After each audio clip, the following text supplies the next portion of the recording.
hello, friends. How's it going? Kiwi also says hello.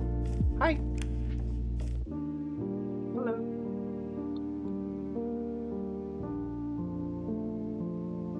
How's it going? How's it going? Oh my gosh, my head looks so big next to Kiwi's. Oh, okay. He doesn't like that. Sorry, Kiwi. Oh, actually, oh, you're fine.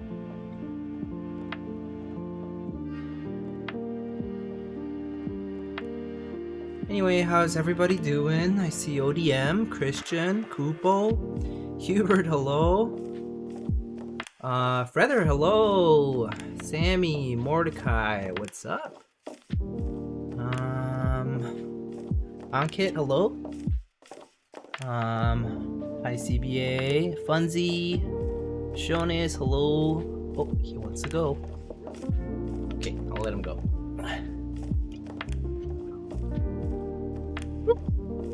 So much fur.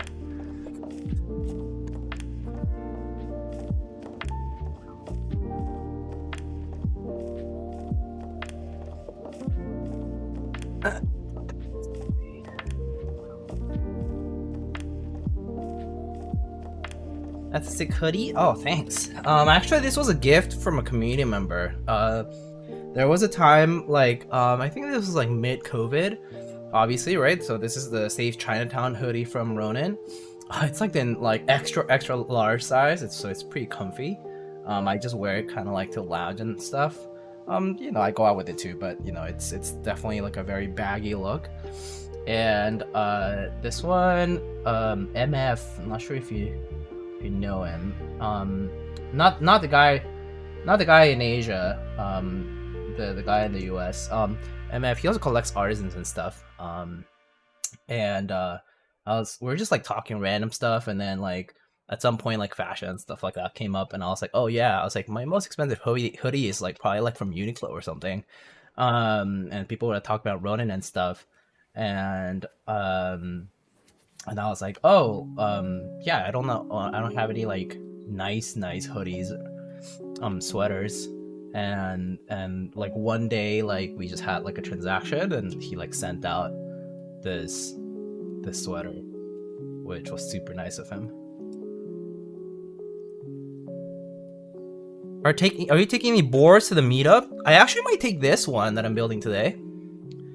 Or I might, oh actually no, you know what? I might take the kangaroo because it's kind of different from the rest. I feel like taking anything that like a lot of people just see anyway can be a little bit underwhelming, and so I figure if I am taking something, I can just take something that is unique and can contribute something different. So maybe like the left-handed numpad full size can be a pretty good candidate. I might just take one board and like a couple of artisan cases. Anyway, how's it going, everybody? Question, good sir? Yeah, go ahead. Funky Homo sapien, also welcome.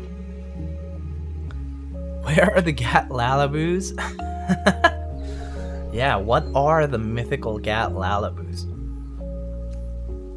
Someone tell me.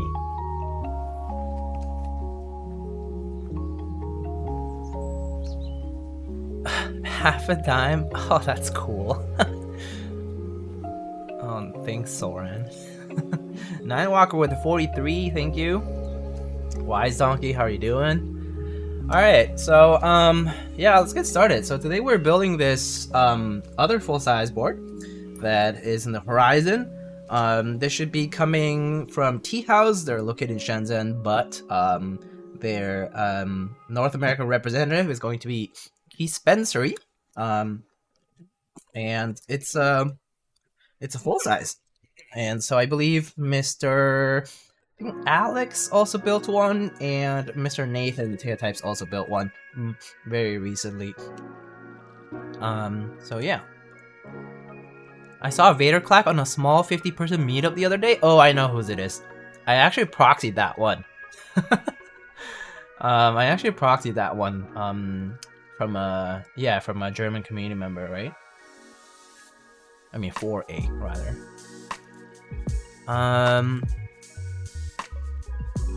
Anyway, what are your thoughts on the 5-liter 24,000 calorie mini keg of Hidden Valley Ranch? I don't like ranch that much. For me, ranch is a very hit or miss. It's too heavy. I actually used to like dressings a lot more when I was a kid, and then for some reason, I started liking them less and less as I grew up. I like vinaigrettes. I like, you know, like a standard Caesar salad kind of thing. I'll have like a Waldorf salad or like a caprese or whatever, you know. Like I'll have different things. But I do think over time I've been like using dressing less and less in salads. So ranch definitely was phased out really early in my life, like not just in salads but also like in foods in general. Like it just kind of feels too heavy, you know. It's the same with the what's that called, Thousand Isle, whatever that's called, Mil Islas. I know it in Spanish, of course.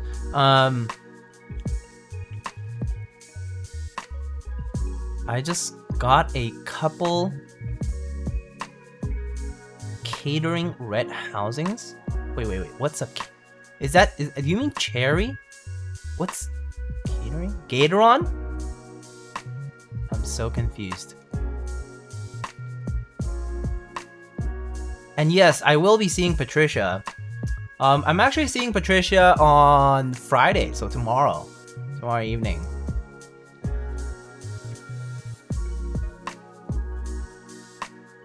Alright, so let's open it up. So I did open this before because I needed to check the PCB at one point. So I kind of know what's in here.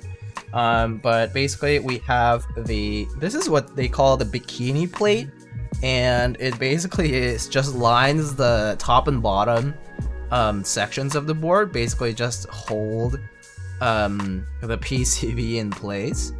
And yeah, it's like just covers the F row and the bottom row, and the rest is basically its PCB mount, so which is kind of neat.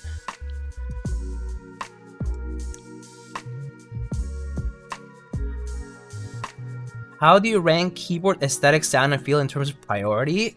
I think nowadays I personally rank aesthetics over sound over feel, mostly because feel, I think I know the range now of what will feel what way, so it narrows down very quickly. But aesthetic is something that, like, it's the part of the design, so if you don't like how it looks, there's just no way you're gonna enjoy using it, I think. So for me, aesthetic is number one when I purchase, as a purchase criterion. It's definitely number one. Sound is a very subjective thing. I also think sound and feel honestly are hand in hand, because you can make a certain sound by switching plates and switches. So it is under your control to a good extent. There are some cases where it's sort of like not as easily redeemable, but there's a lot of play in that.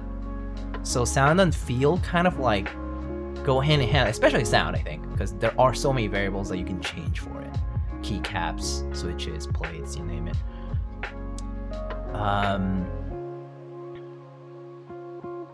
Anyway, Funky Homo Sapien, I missed that earlier, but Gateron red housings, I mean, you could just get some other Gateron stems, although I'm not sure if you can get them separately. Anyway, they also sent out this little tray. It's like a screw tray. I don't think this is magnetic though. It just has like a bump on, so it's just like a random screw tray, or like a, you know, general tray. Oh, typical oranges! Wow, welcome, hello.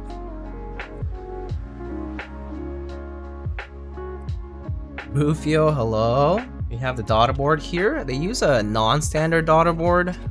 It's this, like, I don't know what kind of connector this is. Maybe a form of JST, but not the regular one that we typically use for a lot of the C3 daughter boards, universal daughter boards, and it has a USB-C here. But yeah, it's not the standard one, which is an interesting choice. I actually do wonder why. Kind of like they decided to go with that instead of like the usual. I guess it's one of the many types of JST though. There's our 4-pin to 4-pin connector. Anyway, good evening, Typical Oranges, Mr. KUG Cug Caps. How's it going? Alright, we got plate screws and daughter board screws. I assume these are just the bump-ons for the case. And stab screws, I assume for if you're using screw-in stabs, you can use that. I'm gonna be using some... I actually should edit the command, but I'm gonna be using some TX stabs today. I have some 1.2mm TX stabs for this, so probably won't need this, so I'm just gonna put it away. The DB file has been open sourced in the Discord. Oh, that's cool. Although, you know, it's like one of those things. I think PCB making, right? Like circuit board making is one of those things that people like won't really like take, like, you know, say like, oh, got a GitHub, great, I'm gonna download those files and send it to a fab. I think a lot of people don't know how to do that. I think plates are a little bit easier. It's like there's one file that you just upload, and not everybody teaches how like you upload like Gerber files or whatever, right? To a PCB fab. So it's one of those things that I always think, I think the regular person probably wouldn't know what to do with it. There are guides out there though, but I think it's one of those things that if you think of a 1, 2, 3 step kind of thing, is it really encompassing 3 steps? Maybe not. But I don't know, I just think that to myself sometimes because I myself don't know that much about PCBs actually. I did electrical engineering at one point in my life, and I kind of still do, but I focus on a different side of EE, right? I'm more like in the signal processing, like other things like that. And like circuits is kind of beyond me, right? Like I didn't really take VLSI, I didn't take like advanced circuit analysis, you know, and certainly nothing about PCBs. So I actually don't know how to design PCBs. I can read a circuit diagram, but I don't know anything about PCBs. So there's that. Any idea if the full plate has the same mounting points as the bikini plate?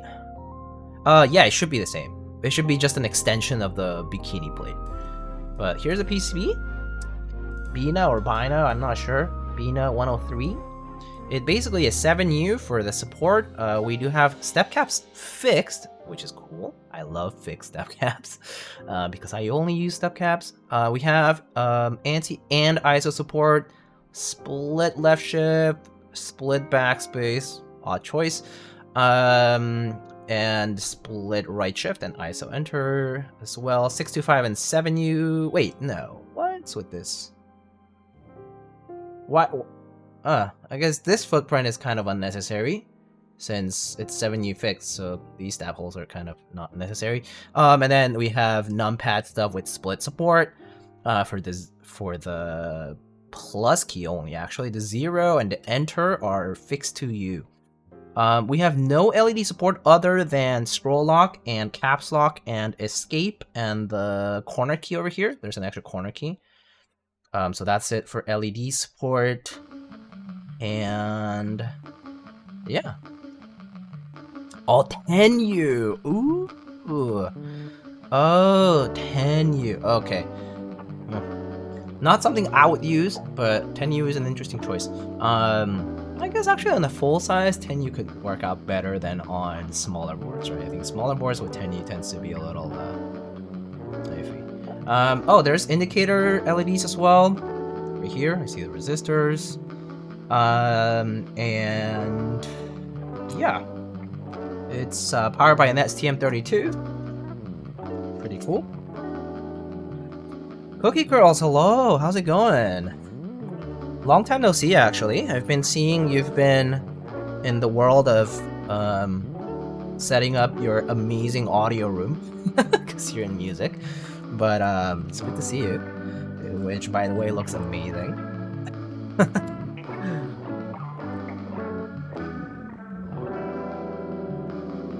This is the only time it's not awkward. What's not awkward?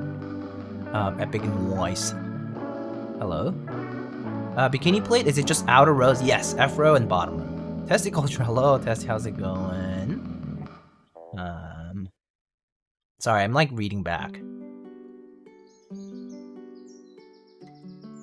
Ordering PCBs is tricky. Gerber files only upload correctly 50% of the time on JLC. Sometimes components aren't in stock. Yeah, that too. When parts aren't in stock, what do? Like, you don't know replacement parts. I mean, a lot of people won't. And like, whatever is suggested sometimes doesn't work out the same way.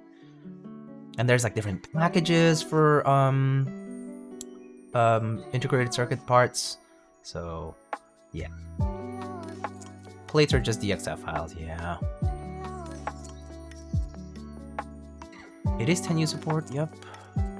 I'm slightly mad that my Tomo isn't step caps lock. Time to switch it. Well, hey, isn't step caps lock? Can't you just, you know, these auto one switch and just do that? Mordecai. Mason with pasta. Having just acquired a titanium board and fallen thoroughly in love with it, I have to say the cost is worth it. It's both heavy and light at the same time. The sound is weirdly muted and crisp simultaneously as well, but in all the right places. I love the finish on this board, but raw would be just as good. I'm with ODM. T65 would be a sight. Interesting. I don't know where that's from. What's a T65 anyway?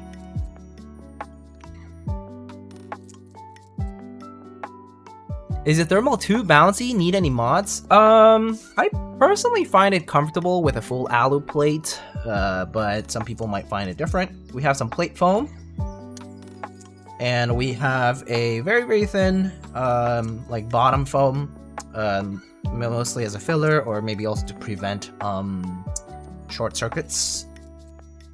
Sorry, I'm like going a little slowly today.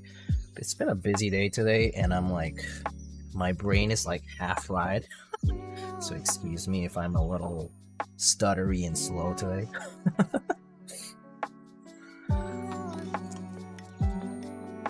Alright, so here's our case. So we have in this beautiful kind of like beige-ish, gold-ish, champagne-ish tone. Gorgeous. It's hot swap. Oh, I see. Yeah, hot swap PCBs can be a bit of a difficult thing to deal with if you have certain support needs, which is why exactly I go with solderable most of the time. But look at that. It's a big boy. Okay, there. Show it off. There's the tea house engraving. There's our 3 LED sections. There's this like little cover plate for the DB area. And I believe I read that the engraving on this super long and large brass weight that goes also through, is a through weight, is the skyline of Shenzhen, where they're located, and also which is kind of like the capital of keyboard manufacturing. Yeah, quite a lot of keyboards made out there, but very nice color. Actually kind of reminds me a little bit of the Heine TKL's goldish sort of tone, but not quite. It's just a little bit lighter. Very pretty. You can take a look at the back. And if you wanted to see it from the side, it looks a little bit different. For the side cam, probably just slightly different, maybe white balance settings. And we got some copper here. I think that's sandblasted copper, it looks like. And for the copper, as you can see, let me see if this focus. We have a USB port that can be inverted. You can have a USB port on the left or on the right. That's kind of like up to you. So you can place the daughter board on whichever side, which is pretty cool. So if you have a preference, or if your desk setup requires it, you can change where you decide to place your daughter board, which is nice. The bottom looks nice. Uses small Torx screws. kind of small. And let's put on the bump-ons now, might as well. The hole on the left is for aviator connector. Aviator? Oh, so if you want to do like fixed cable maybe? That's cool. So if you decide to go like old school, camera's going crazy. Old school way of doing it, you can do a you can do that fixed cable type of thing. And yeah, of course you can put aviator or lima or whatever you want at the exit portion. Who's this? Lamp, hello. Thanks for the 4 months. Doing a 10U? Oh, probably not. The problem with 10U is that I don't have key sets that support 10U. I don't have an interest in 10U, and so I never buy key sets that support 10U. Mostly out of like the spacebar kits doesn't just don't have the 10U. So probably can't build a 10U. Would really limit the keycap choices. And also I also have a keycap choice in mind already. I recently got what I consider a grail of an item amongst vintage and OG cherry kind of collectors. And I'm super excited to use that at some point, and I think this is it. I think a full size really displays that perfectly, and I'll show you guys what that is. Alright, so that's pretty much what the board looks like. I'm not going to undo it just yet, because the internals are pretty much straightforward. It mounts to the top, and you just have portions where you can put the daughter board. So I'm going to skip that portion. We'll do it when we assemble the board itself. So I'm gonna go ahead and put this, actually put this to the other side. Put this down rather. Takes up a lot of space.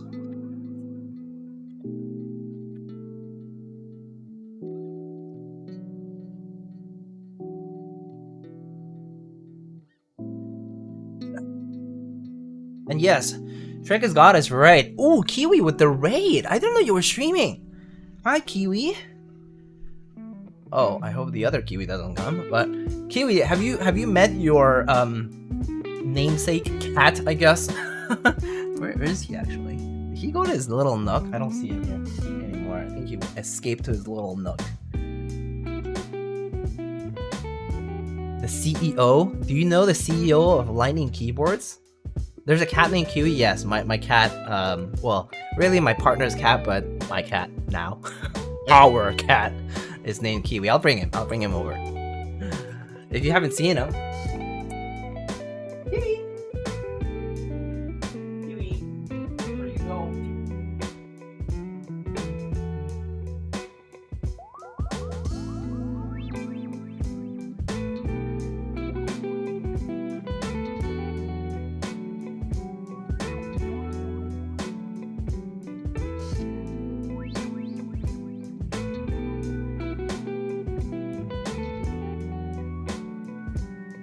Look, this is Kiwi. I shall.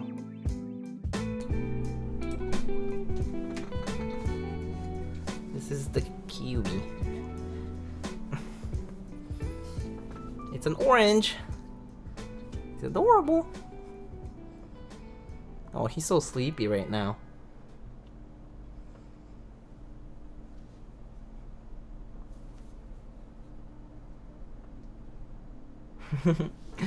He's so sleepy right now, you can tell.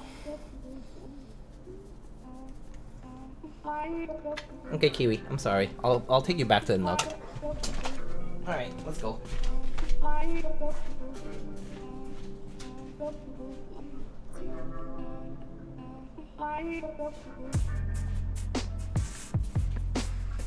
So Mr. Kiwi is hanging out in his little nook. I actually took a little picture of him earlier. That's where he hangs out. We made a little nook with a table on top of a dresser, and it has you put like some blankets, and so he's hanging out there. All right. So let's get back to where we were. So I got this Grail item. The keyboard itself, I put it away because it just has MY stems. I can show you some pictures actually. Let me go ahead and pull them up.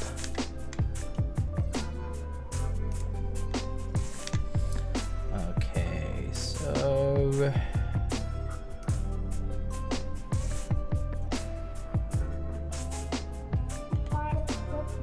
there. So I got this Grail of an item. This is some OG Cherry die subs on this Zenith branded keyboard. And yeah, pretty amazing stuff. And so just got that in not long ago. I cleaned it up. And so that's the key set that I was tempted to use today because it pretty much supports, you know, WinKeyless 7U. And what's kind of special about it is it has these, it's called like Polish programmer, but basically like Polish layout, but it has like some extra like sub legends and stuff. And yeah, super cool stuff. This is something that I never really thought I would get, but an opportunity cropped up and managed to pull through. And so yeah, I was thinking this could be an amazing fit to the board today. So yeah, just gonna put this aside just so I don't like spill it all over the place.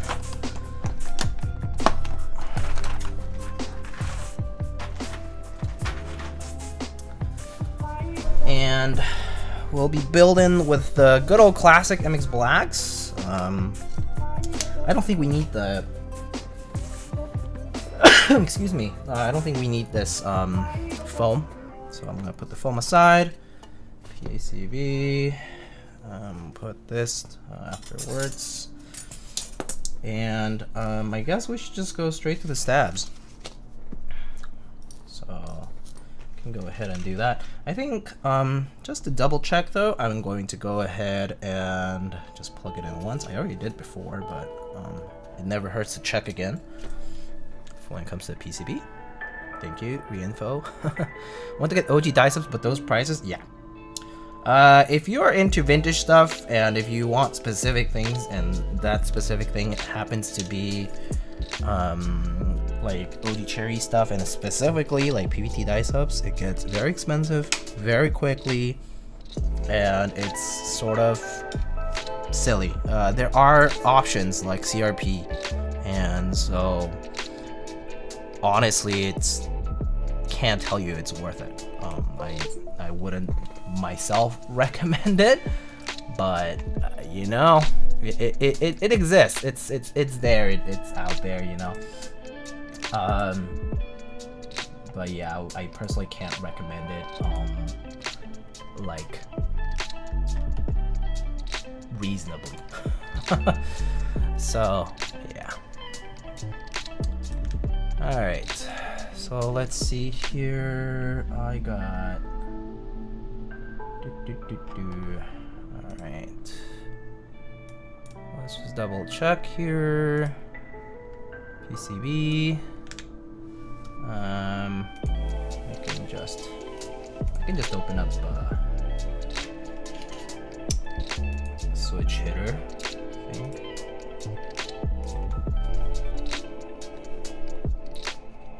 Oh, has Young sent you the JSON file for VIA? No, actually, if you do have it, can you send it to me? I'm on Discord at Lightning XI. If you're not in my server or anything like that. But it looks like it works. Like that one's programmed to caps lock probably. As long as most things work, it'll be fine. Okay.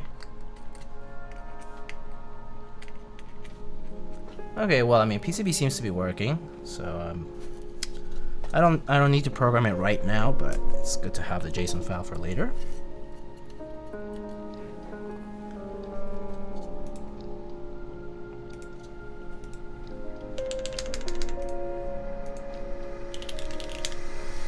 Oh, thanks, Kiwi. Not my cat, but Kiwi King. Okay, so let's go ahead and prep stabs. So today I got some, I guess, Rev 2 or Rev 3 stabs, TX stabs. I bought these, a while back. I just had a few packs of 1.2 mil stabs because I just needed them. I mean, I figured that I was going to use 1.2s at some point, and so I just bought a couple of packs just in case. Turns out I need them today, so here we are. Okay, so I'm gonna need 8 stabs, I think, just like yesterday.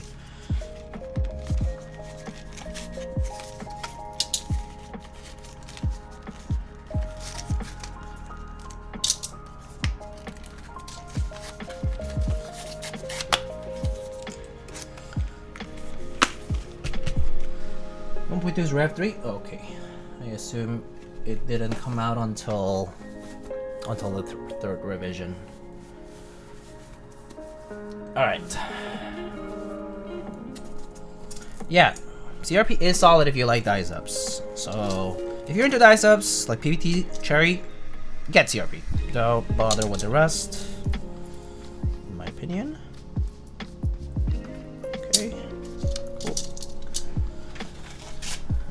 Get my piece of foam here and get started with stabs.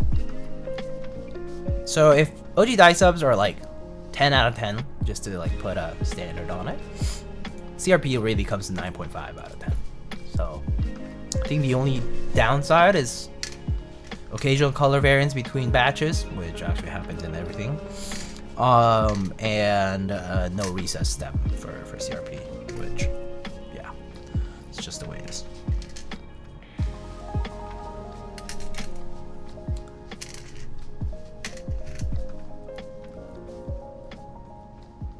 I think the cat too, since it's a team effort. I mean, he runs the show. He's the CEO after all. But I think he went to sleep. Love to try OG dice at a meetup someday. So they're not too hard to find actually. You can actually try. If you get, for example, ISO dice subs, like German dice subs, they tend to be very common. You can get them for probably under $100 if you look. You know, if you're where you look, well, you can look up Mech Market, of course, eBay, you know, you name it. But yeah, you can get some German dice subs, and all you need to use ANSI is going to be a left shift, an enter, and a pipe. If you're going to use ANSI.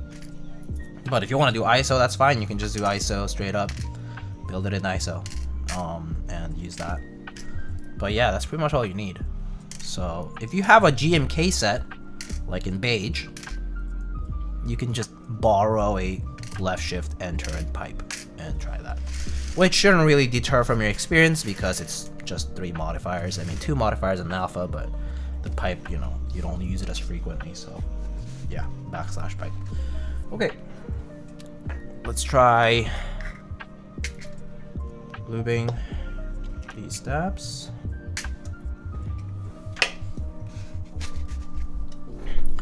I think I did, but I remember because it was quite unremarkable. Yeah, it's nothing crazy. I mean, like, if people think using Cherry OG dice subs is gonna be like this amazing, life-changing experience, it's really not. If you feel like you wasted money after you did, you probably did. It's mostly like if you have an appreciation for vintage, if you also just happen to like the specific sound and feel of it, great, it's a bonus. But or if you just are into vintage keyboards and all that stuff, history, design, all that stuff associated with it, owning like a relic of the past kind of thing. Definitely not for everybody, and also it's a rabbit hole that's not necessarily worth it. So yeah. Or you want to flex? I mean, sure, if you care about that, yeah. I mean, I do it for myself, but yeah. So we never in the red if we never look at the charts. Yeah.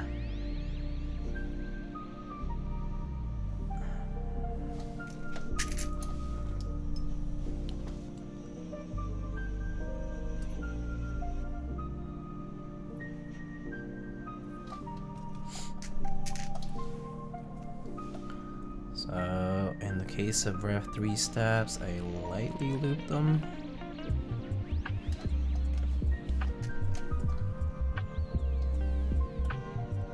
From the housing, very, very light, just barely.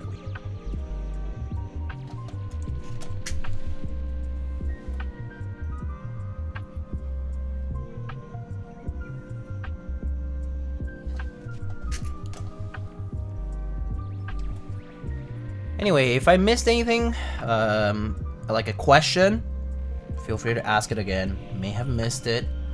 There's some things that I just don't read, not on purpose, but just kind of pass in the chat and then I forget. So if you ask something that I missed, just ask away again. And yeah, are any folks here, aside from the people I know who are absolutely coming, but are any folks here coming to the New York City meetup this weekend? It's on Sunday. Meetup on the Sunday is a little bit of an odd choice, to be honest, but it's a meetup that's happening in New York on Sunday. It's a ticketed event, so you have to have tickets, unfortunately. But if you're coming, let me know. It'd be good to see you. Dude, I went to go Bali, but then I missed buying the tickets. Yeah, I gotta pay attention to it, you know? I mean, I think there's a wait list, but I have no idea how likely that would be, so there's that.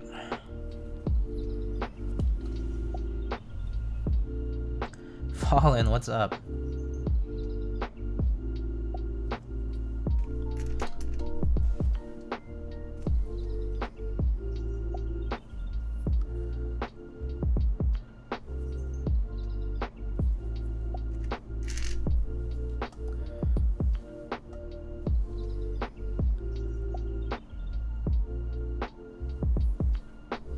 Nice black tofu you have. You talking to me?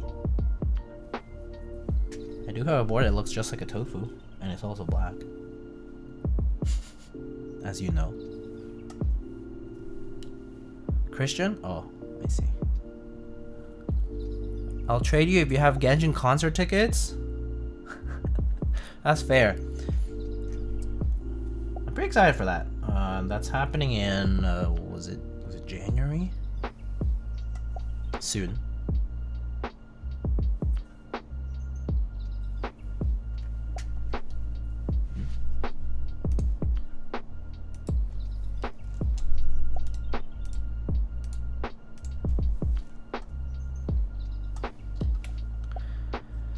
Lightning, who is your less Seraphim bias? I have none because I don't really know them well.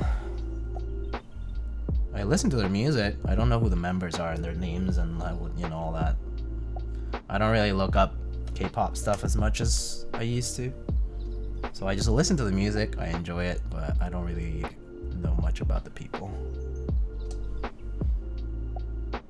Unfortunately. Hard to keep up with all that.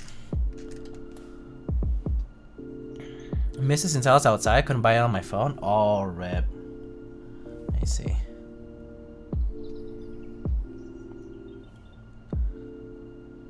That's a bummer. Fallen.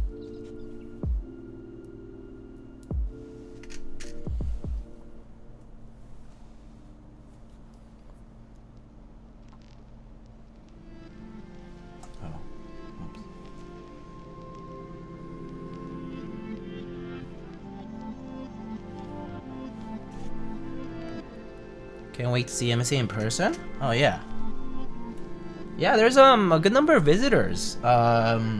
We have some artisan makers visiting. We got folks that I've been talking to for a year, 2 or more. Some even longer, but that I just never have seen in person. Patricia is coming, Shinjin Wong, if you don't know her. Although she is here for a different reason. She came to New York for a tattoo, but happens to be here at the same date as the meetup. So yeah, that's happening.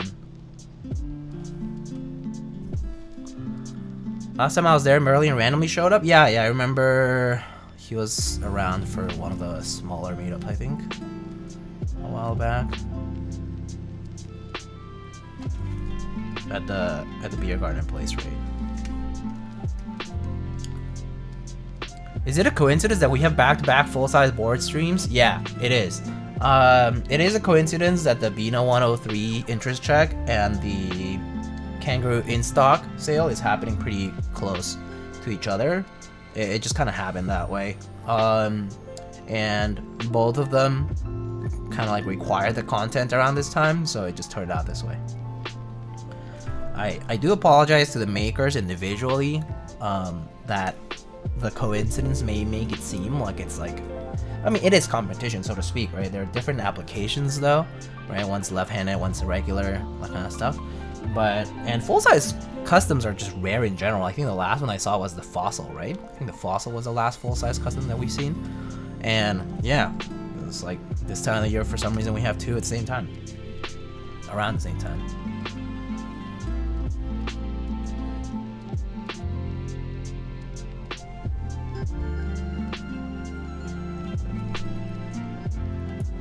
Zuabi, hello. It was nice catching you on Tim's podcast recently. Oh yeah. Thanks for coming by. I hope you enjoyed it. It was kind of a fun time. Just, you know, bantering with the boys.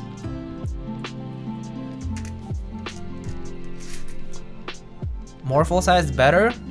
I mean, yeah. A lot of people, like, in, like, the keyboard community, right? Especially more newcomers more than anything do ask, like, hey, like, where's the numpad customs? Like, where's the full-size boards?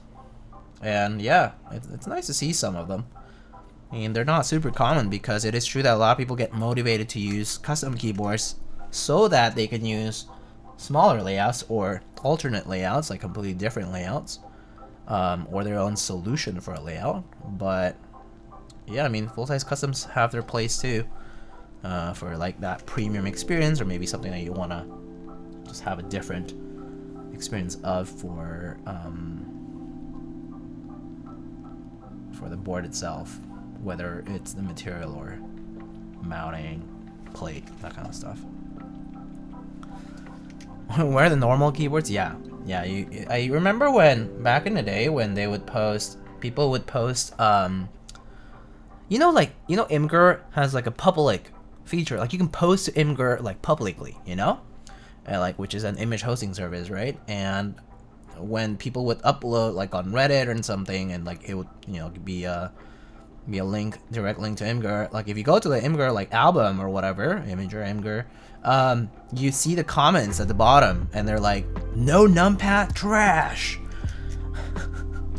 Where's the numpad?" And they will like downvote shit out of it. But yeah, people paying hundreds of dollars for these boards with no numpad, garbage.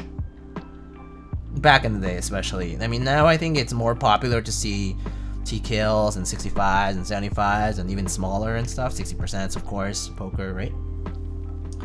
Yeah, and you also have like bigger companies making like kits and stuff. But yeah, back in the day that was uncommon, so it was funny to read those comments. Doesn't have all the keys, yeah.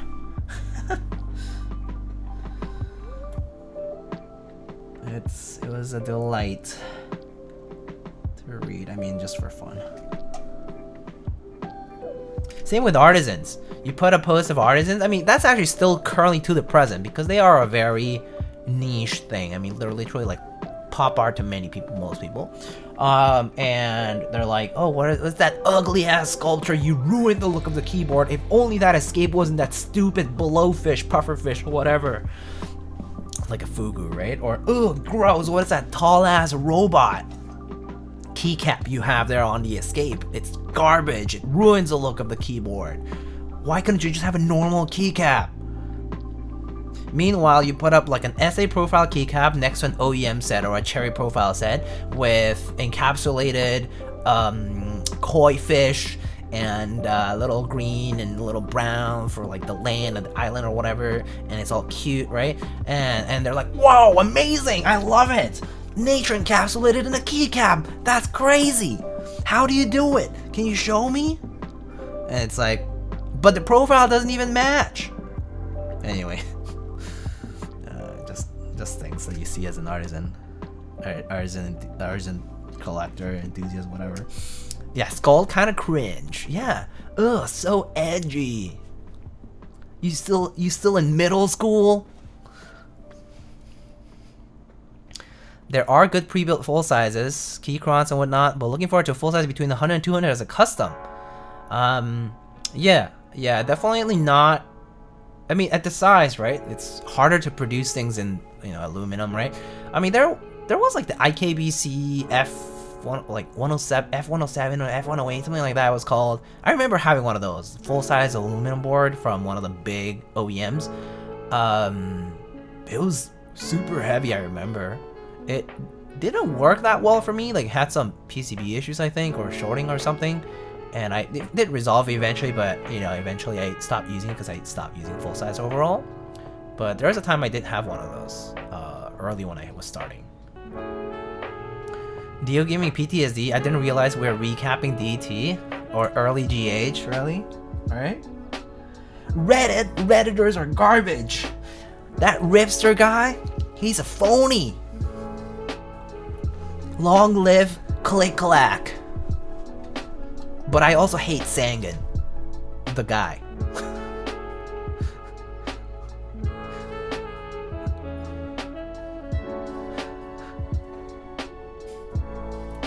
He scammed me, or whatever.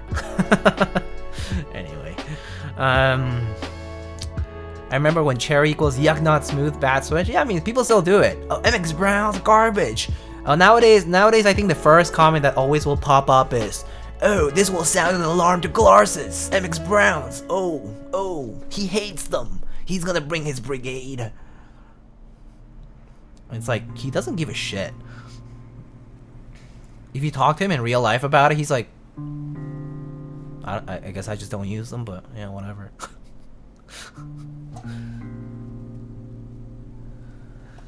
Love me my Browns? Yeah, I love MX Browns. But MX Browns are like a full circle kind of switch, right? Same with like, I don't know, Gap Milky Yellows or like, yeah, Cherry Mix Blacks and Reds and things like that, right? Like cherry switches. It's like, because stock, they do suck. Honestly, stock switches, like the early ones, do suck. Like they're garbage, yeah. Admittedly. But yeah, I guess the experience changes over time, right? So still gotta lube my Holy Pandas from 2019. Do you get them from drop? Like back then? I actually don't remember if 2019 was drop Holy Pandas already. Might have been actually.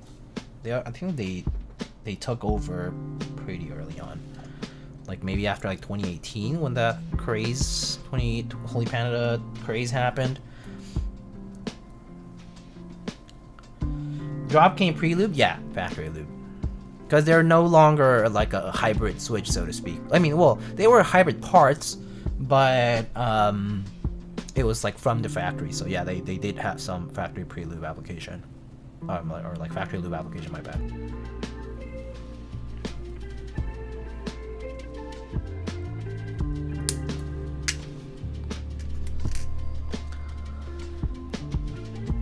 I think it's more prevalent in the space that I hang out in, or at least in this space. I mean, you know, cloud flexing, whatever, you know, that kind of stuff is. I mean, hey, there was an era in our mechanical keyboards that people would post pictures of their keyboards next to a shoe, a sneaker, or like, I don't know, like a car, like one of those like collectible cards, or like a banana, you know, for scale. Old school. Yeah, I mean, there was an era, you know? And I think a lot of us are pretty guilty of it. Like we made a post like that because that was the thing of the day. It's like, look at my new sneakers, but also look at my new keyboard. It's about as colorful as the sneakers. How's that? And it's custom, the way I like it. We're just out here living, yeah.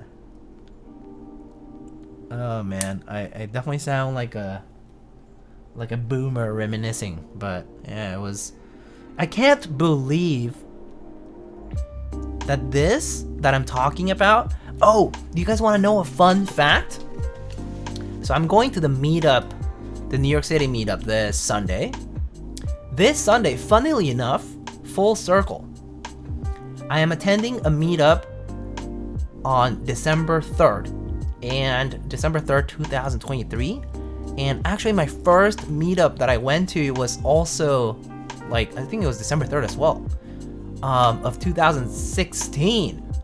So this Sunday, it will be my 7th anniversary in the hobby. Fuck.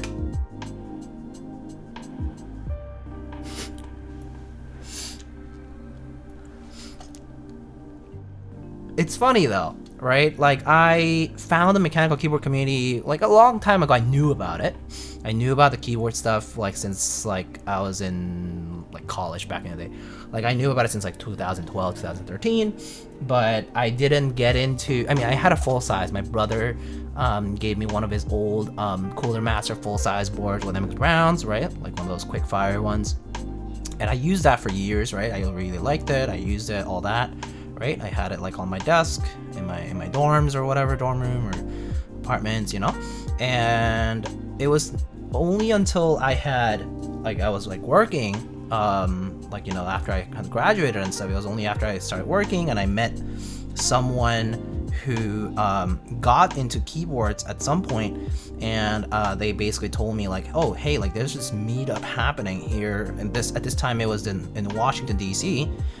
They're like, yeah, there's this meetup happening at the Georgetown campus, and yeah, it was the first mechanical keyboards meetup in the DMV area. DMV means DC, Maryland, Virginia, right? In that tri-state area, or bi-state and the District of Columbus. But you know, it was the first meetup in that area in 2016, and I attended it because he was like, you know, are you free this Saturday? I think it was. I'm pretty sure it was a Saturday. The meetup was like at 12:30 at the Georgetown Library, and I went, and oh man, the rest is history. But I fell in love with keyboard stuff then. I mean, I think the first few things, I've mentioned this many times, but the first few things I bought was, I loved Topre, I loved Ergo Clears, I loved MX Blacks, like smooth ones, right? Like some other people had that there. But I remember like seeing like DSA Granite back in the day, like SA sets, like SA Jukebox and SA like SA Jukebox. There was SA Pulse, I think that was a Mito set back then. Yeah, anyway, I like saw these things and I was like, holy crap, this is crazy. And I just like was like, I didn't know that you could customize all these things to this extent, at least that it felt so good to type on them. And that's how I got into it. You and these full-size boards lately? It's just yesterday and today. Did we all get cake for your anniversary at the meetup? If I bring a cake, it would be crazy if there was a cake. That would be fun though. But yeah, 7th anniversary. Feels old, man. I can't believe, first of all, that I've stayed in the hobby for this long, right? And I also can't believe that it's already been this long, and that I'm still spending my money in this hobby. Ridiculous. But I'm still having fun with it, which is great. Like, I never imagined back then that I would have a such a long lasting, right, like something that I would latch onto and that I really enjoyed and that I would make a lot of friends through. And you know, like nowadays I can actually travel anywhere. Like, it could be Asia, it could be Australia, it could be New Zealand, it could be Europe, right? It could be anywhere, right? It could be Latin America, and I can think like of a few people in that specific area now, and then be like, I've interacted with these people on Discord, Reddit, Geek Hack, whatever, through keyboards, and I like know them, and like I will like remember them too. It's kind of crazy, you know.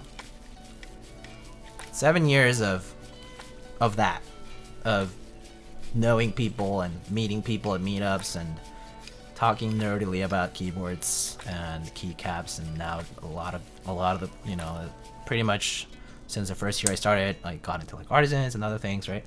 And actually, it did take me some time to get into artisans. It took me like at least like a good 6 to 8 months to really get into it. Yeah, it's been a long journey of all that, and it's been fun, and it's still fun, which is great. Like that's something that I didn't imagine would happen.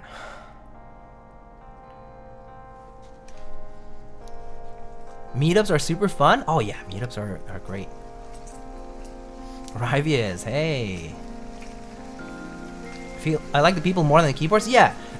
Nowadays I always go to meetups and I see people like taking photos, right? People with nice cameras, okay? People bringing out their Sony A7, R4, whatever, you know, their Canon, whatever, you know, their D850 Nikon, you know, or maybe someone brings out their super nice video camera, right?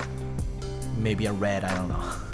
Anyway, people bring super nice gear to document the events, right? And afterwards, like you see the footage or you see the photos, like, you know, like uploaded, and there's barely people in them. It's just keyboards and keycaps, and I'm like, I've seen these. It's cool, but I've seen these. I want to see more people in them. I mean, we've seen more footage of people and more like material, like, you know, that shows people at meetups having fun, all that. But you know, now that I've been in it for a while, I'm like, yeah, where's the people in the in these photo and video logs?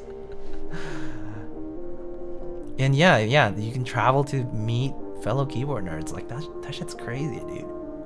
7 years equals X amount of spent. We don't talk about that. I'm just kidding. I actually do know how much I've spent over the years. Don't want to talk about it. Well, I mean, I can talk about it, just not as liberally. Mostly because that's my own business. But yeah, I spent a lot of money in it, and I loved it and hated it and all that. I have my regrets for sure. But overall, I still enjoy. I mean, I buy what I enjoy and what I try to use and all that. So that's a good chunk of it. But yeah, 7 years of all that crazy stuff.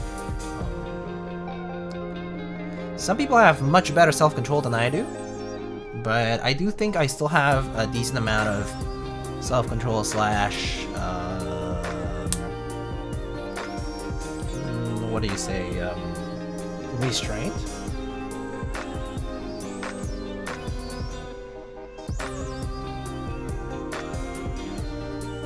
It's nice for those people to be part of your life and vice versa. I agree. It's crazy. I mean, like, I know that people talk about like internet people, internet friends, like being a very different kind of thing in your life, but it's really become a big chunk of my life. And sometimes I do think about how maybe it might have cost a minimizing of my like IRL section of my life sometimes. Like, this is kind of like serious talk, I guess. I think of like, yeah, maybe I didn't hang out with some people as much and whatnot, but the people I did hang out with, you know, that came from, you know, internet, meeting them over the internet and then meeting them in person eventually, became very meaningful, you know? And it's been fun, and it's like a core memory, you know? And that's cool. Like, I never really imagined that would be the case as I, like, grew older, I guess. But here we are. I would love to go to the US to meet a lot of cool keyboard nerds, says Rienfo. I hope you do. And it doesn't have to be just the US, but if you can, I mean, I forget where you're located, Rienfo, but I mean, like, Melbourne and other places have it. have meetups in Sydney, but I'm not sure where you might be. Tofu's documentation of Keep Life was perfect, dude. This dude shot everything. He has clips of a bunch of us goofing around. Yeah, that's the fun stuff, right? Like, you know that people go to meetups for the post-meetup hangouts, pre-post meetup hangouts, right? Like, that's really the meat of the experience too. Like, it's not just the meetup itself. You happen to see a lot of people at the meetups because that's kind of like the center point of all that, of the weekend, right? Or the core meetup experience. But a lot of the actual fun happens outside of it, so yeah.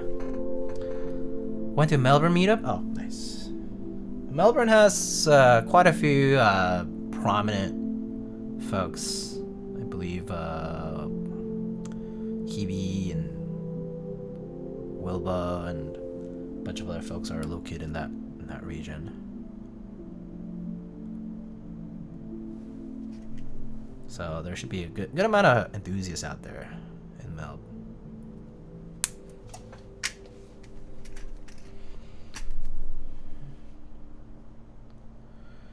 My favorite memory of being at a wedding was telling the DJ how the couple getting married met on Keycaps.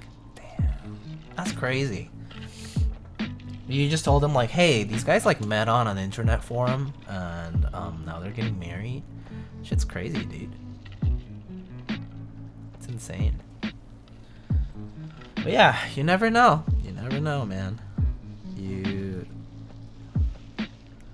It's crazy. And it's just keyboards, at the end of the day. At the end of the day, it's just keyboards. DJ asked how the couple met. I had to bury them. Oh, lay it on them. Lay on them the lore. The geek hack lore.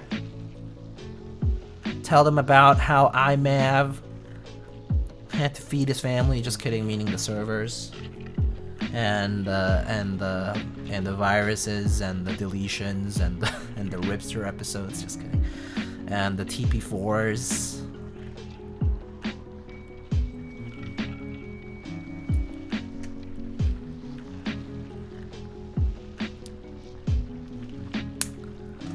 Gotta tell him about Resident Ergodox Gremlin. TP4 tissue. Also a very smart guy when it comes to tech, actually. He knows a lot of stuff.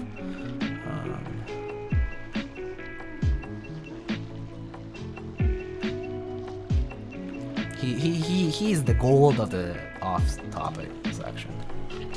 Fatty Eats, hello, how's it going? 40 months. That's crazy. 40 months. That's what, 3.5 years? Shit.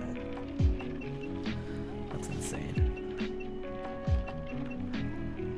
That's half my keyboard career. We've known each other.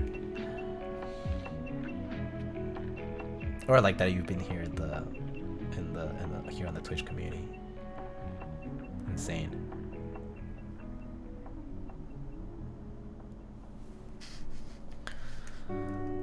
I love the thread where he just complains about his new job.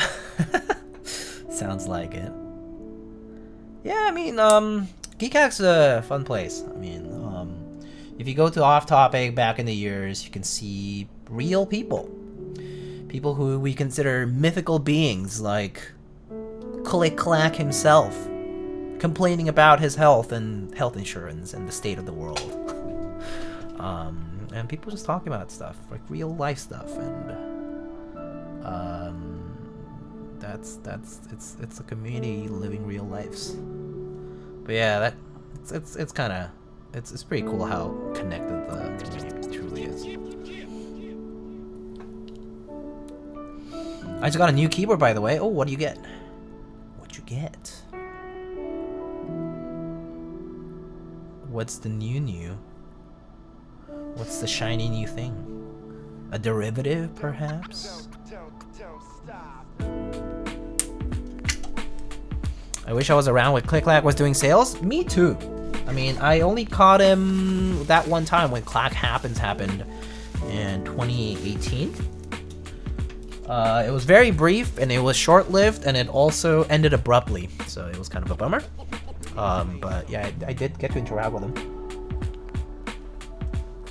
Indirectly, sorta. Actually, directly one time, I guess, like through a message. But yeah, definitely. I'm sure for the people who have been around for a long time in the community, hard for us to see some familiar names just gone. It's like, people have moved on and I'm here. Sometimes I think about that. I'm like, there's people who just moved on and I'm still doing this thing. Kind of two-way street about it, like or rather like two sides to that coin, I guess. On one side, I'm like a little bit melancholic about it. It's like think of like how little I've moved on, I guess. It's like it's time for me to move on, maybe, and I haven't been able to, or I have this one thing that I really latch onto because that's the thing I really like. But yeah, it's interesting, and people like have gone through phases. People have gotten married, get kids, they have kids, you know, sell their collection, what have you. Bye to TX, and hello to Mikibo. Yeah, TX keyboards. I mean, well, TX keyboards representation in the US still exists through Mikibo, but yeah, TX is its own entity, so it's always been. Now everyone's in their own Discord. Yeah, that's true. I was fortunate to win the dark blue number 2 TKL. Oh, that was nice. That was it was gray and dark blue coat, something like that. I think I saw it. People talking about it. Oh, by the way, the other day this week, I got this cool little mug from Canon Keys. There's Canon Keys mascot. There's like a little reindeer and just a string of gifts, and it has this cool little design where it has a little cannon. It's shooting this little thing, and it says "Have a terrific holiday, Lightning Keyboards." Super cute, custom mug. Simple, but an effective holiday gift. Mugs are always useful. Although I do have a lot of mugs, but I'll definitely use it for the holiday season. What's your favorite era in the hobby? Ooh,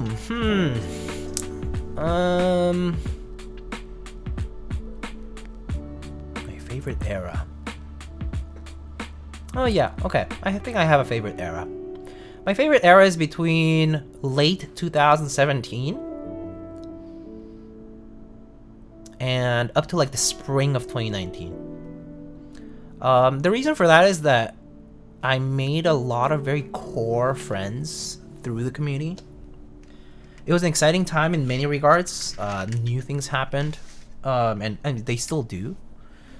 Lots of ups and downs, actually. It was also a very dark period in my life, and keyboards did bring a lot to my life, like kind of like a form of groundedness, like something to look forward to outside of like the things I was doing. And yeah, I mean, I was salty because I missed the TGR 910 CE first come first serve by like seconds. I you know, had an opportunity for this and that and didn't get it. You know, things like that. Like losing raffles, sure. Artisan raffles were much more infrequent. They happened more like once a season for each maker. Like they had a Halloween sale, and then the next sale was actually winter sale, like in December. And then the next one was Valentine's Day, so it was like 2-3 months between sales, which is kind of exciting, you know? When it comes, you're like, oh shit, this maker is doing this artisan raffle, and it's seasonal, and it has the colors of the season, man. And that shit's exciting. And keyboards a bit different. Like there was like, you know, 2017, let's say like early 2017 had that like SA Penumbra hype, SA Column Depths hype. It had the what was it? GMK Hydro, GMK Carbon, early GMK-ish sets. well, early mass appeal of GMK sets was happening, so it was always exciting to see new sets come out. You're like, oh, interest check for a new set. I wonder how it is. And some of them kind of trash, to be honest, like not great kidding. People don't listen or whatever. Nowadays it's kind of more standardized, right? Kidding is more standardized, and interest checks are less interest checks and more of a gauge of like whether people like, you know, just like the response rate to things, and there's not really much correction happening because there's not needed really, right? And so it's a different time, but I think that was the time I was most excited because I did have a core group of people I was talking to every day, and I would tell them about keyboard stuff, but I would also tell them about like life stuff, and I still do. Like nowadays I have my own community and my own server, which is amazing, right? Like a lot of regulars, and they're super nice people, and I'm very thankful for them. It was like the formation of that whole experience for me at that time, so I think that was like for me my favorite time. It was definitely the time when I also kind of saw like a big peak in like my interest in the hobby, and sort of like I was buying things and trading things a lot. Like actually, like my mech market profile is like it's like frozen in number of trades because I did so much trading early on. Like in the first year I was trading, I was sending stuff out like every day. Like I think every week I had like 5 packages going out and like 3 packages coming in, or 5 coming in, you know?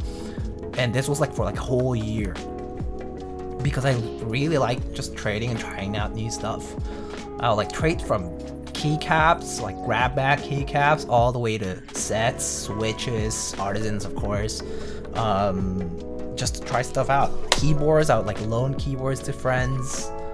They would loan keyboards to me, right? And yeah, and so that was the point at which I was doing a lot. It was just like a very active period for me. How long was the GMK GB wait time back then? Oh, I can tell you. I have a little bit of a, it's kind of like a more or less of a timeline I should know. Give me a sec. So let's say GMK Terminal. I remember GMK Terminal ran in, yeah, here. I paid for GMK Terminal on January 8th of 2017, and I received it 5 months later on June 10th, 2017. 5 months in early 2017.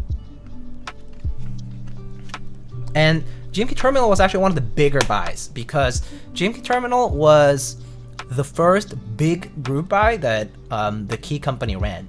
And it was a banging success. It was a real big success for them. This was like a big success because it was like the post GMK Carbon success. GMK Carbon was the first key set, I think, to hit 1,000 units sold through, at the time, mass drop, with the price drops and everything. So it was a very cheap key set with a very high mark that they hit, MOQ that they hit, and it was like a huge thing, right? And GMK Terminal was kind of like the big first success after that, and so like I mean GMK Hydro also, right? But yeah, back then it was like, yeah, 5-6 months ish. It only got longer once closer to like COVID, really. Yeah.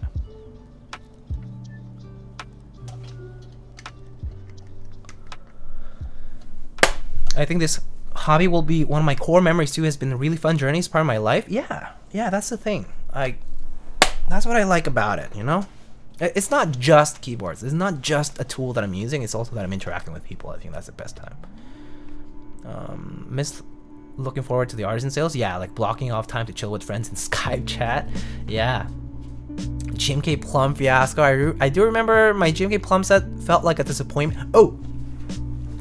I won GMK Plum for free because I made a bet with a friend that got me into the hobby. I think it was about the Super Bowl. Anyway, doesn't matter. I won this bet, okay? And we basically bet a GMK base kit, and he bought me GMK Plum.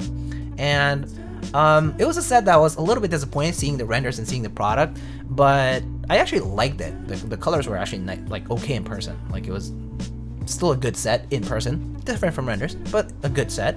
I actually used that set for quite a while, like 2 to 3 years longer, a long time. But I remember it was a gift. So I cherish that set quite a bit. I don't have it anymore. I think I gave it away at some point.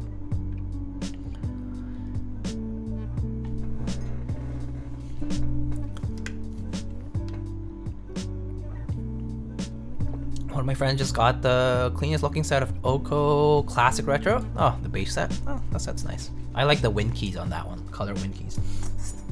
Alright, sorry I've been like kind of stalling here with all the talking.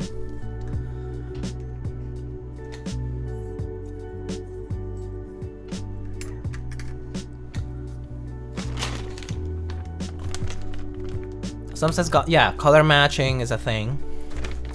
Do you have GMK Triumph Adler? Yeah, I do. This is the old set, right? Yeah, I do. The first custom color set, if I recall correctly, Intelli78 ran it, if I recall, and it was run through Mass Drop. Well, like passed hands to Mass Drop. It was a disappointment. Packaging was bad at the time. I remember there was a packaging problem. It was like a lot of scratch keycap because the trays were not secured properly, like clipped properly. And I also remember people were disappointed that when you have like light shining through the keycap, it was very like translucent and uneven. And that was a big disappointment for a lot of people at the time. Back when people would put a lot of LEDs on it too. I mean, not that people don't now, but it's definitely less and less of a thing in custom keyboards, right? Like LEDs throughout, like in-switch LEDs for the whole board.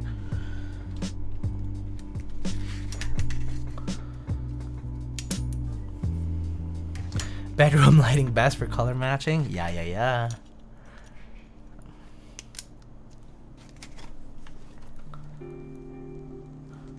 For the longest time, I had to cancel order on my Mass Drop account. Pulled out of that last minute. Honestly, it's fine. It was fine to have pulled out of that by last minute because it became really cheap in the market. It was like less than $100 or like $100 ish on average for a while.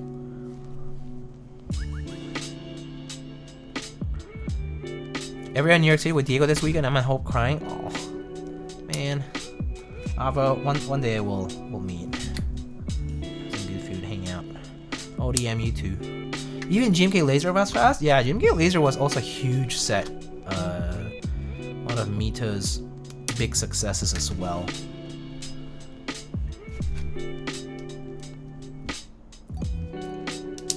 I was debating just coming to New York to chill, but then I got called into work.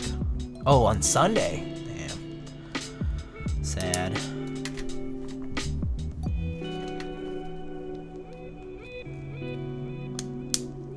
I wanted to come to a New York City meet, but I'm West Coast. Yeah, I mean it's a lot traveling. So, and it's also on Sunday. It makes it complicated if you have to go back to work on Monday. I personally don't love.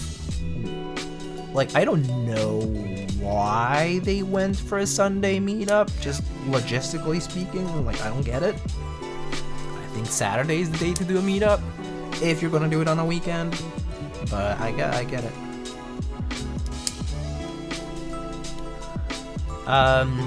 I've had the same set of GMK Pulse Mito LED for like 3 years. It's never been mounted. I do have my set of GMK Laser, the first one, before they start like stocking it very often.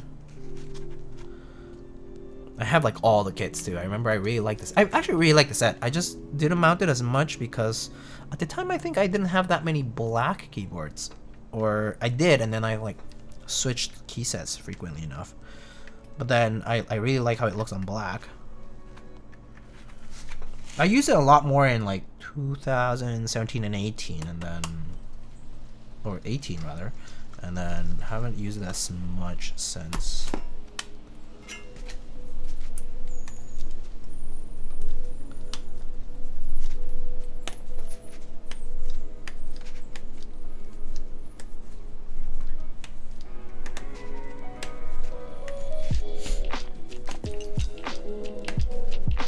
It's such an ugly purple. Oh, the Mito LED set is the one with the purple as a base color, right? Yeah, it's a very strongly colored set, that's for sure.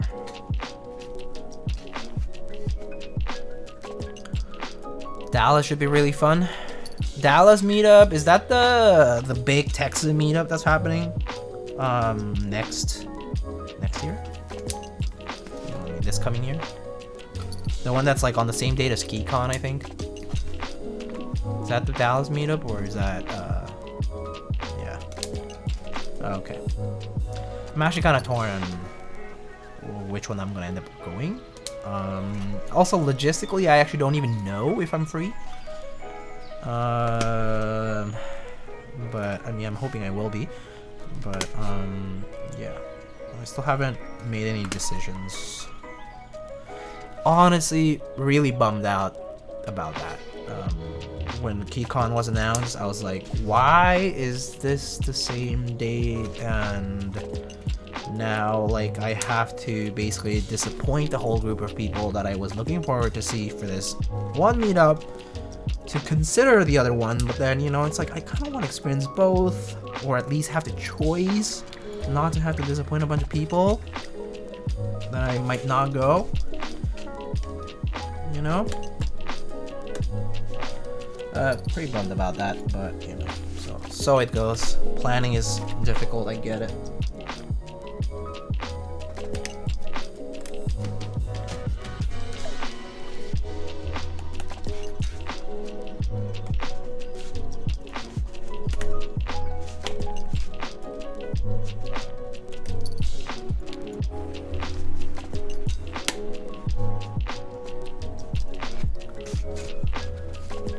Yeah, no, it really sucks. I'm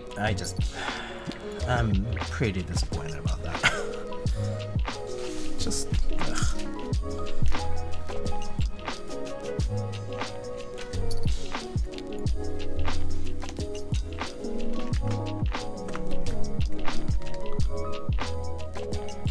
I'm not thrilled about making the choice between the two, yeah.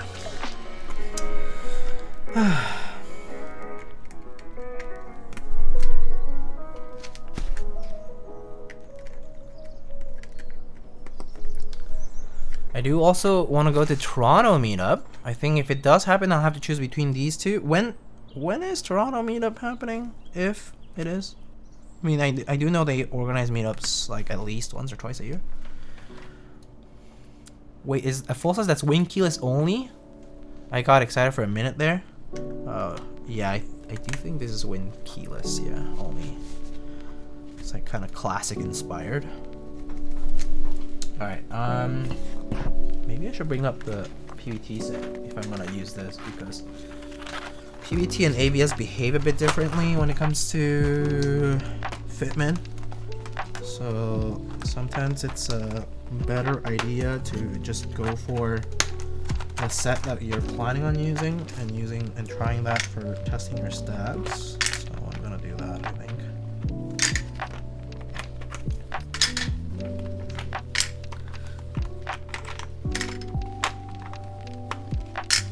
Bikini top mount, yeah, that's what they call it.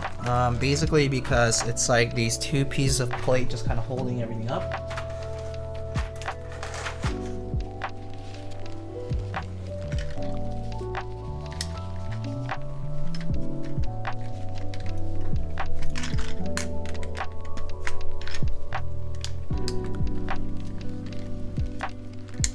You have all these buttons available, what's two less? Yeah, that's true. Can map your Win key wherever you want, or whatever keys that you need.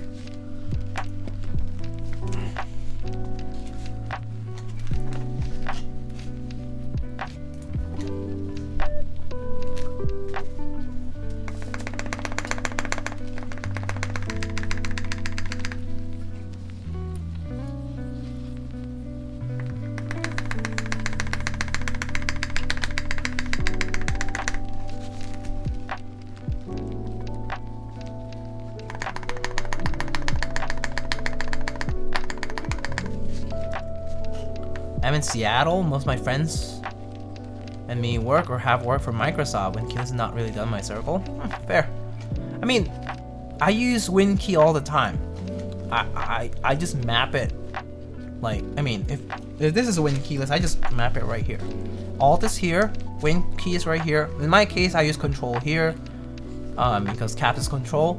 I never use caps lock. I just put in a function layer. I like control here. That's like the HKV way of doing it, or the Unix way, or whatever. Some people just put the Win key right here on right alt because right alt doesn't get used that much, or right control. But yeah, those are some options that people tend to suggest.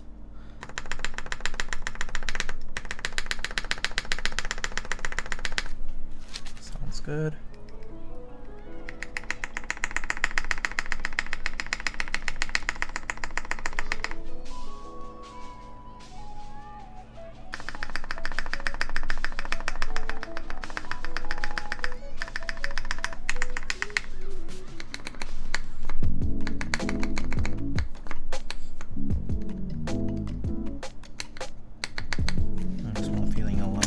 Tight.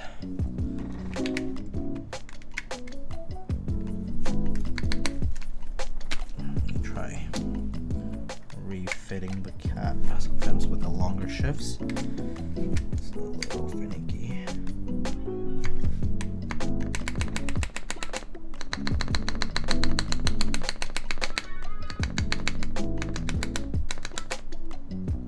As long as it's not ticking, it's fine.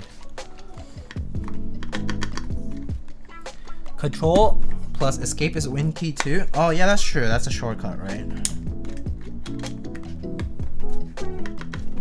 Oh, this one feels a little stiff. I'm not sure I like that. Feeling a little stiff on the space bar. I need to replace the wire on this one actually. I think the wire feels short. Oh, Rev 3 staffs had that spacebar issue, right? I have a lot of wires, so it's fine. But it feels like it's rubbing. I'm just gonna replace that one. Let's see, it should be easy enough. Want to buy a K-Mac, by the way? Sounds good. I'll let you know if I see one.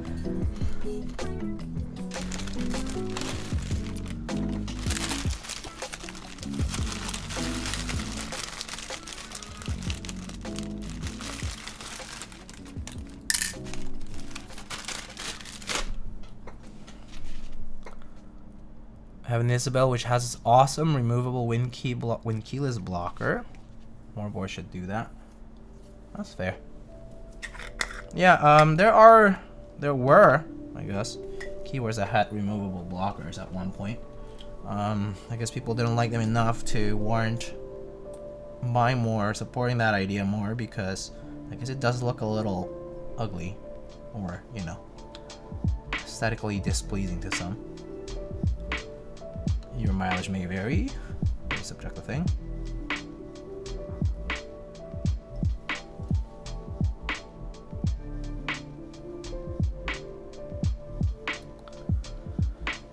K-Mac happy? I think he's talking about the 1. Well, I mean, whether you find a K-Mac 1 or an LE, about the same, so I wouldn't bother too much with the distinction. I believe the 1.3 and the LE are the same thing. And I don't know what the 1.2 difference was, maybe it was the PCB thing.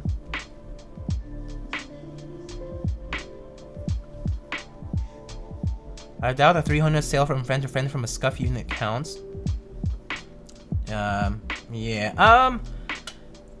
I wouldn't. I mean, it's not like a board that I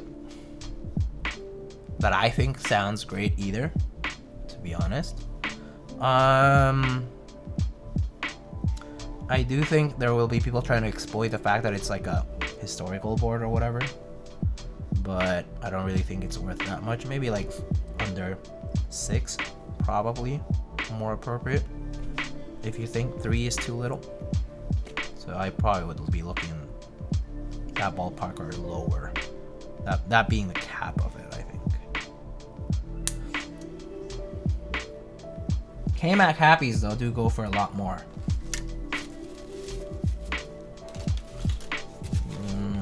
I guess people like grifting 60% enthusiasts.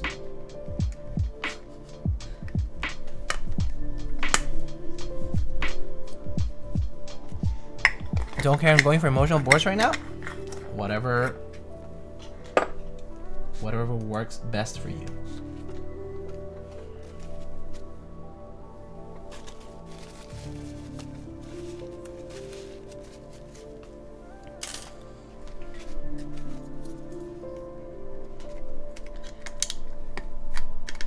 Oh wow, a lot better. Okay, I guess that wire was kind of short, huh?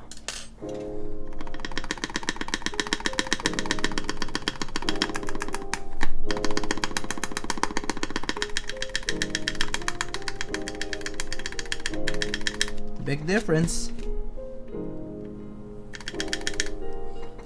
Perfect. Alright, I think we're good with stabs. We can move on to the next phase, just putting switches, soldering. I will actually put some LEDs. I think that'll be kind of cool. Maybe I'll put some LEDs at the cluster and maybe the lock positions too. Although I don't really use caps lock, so that will never light up.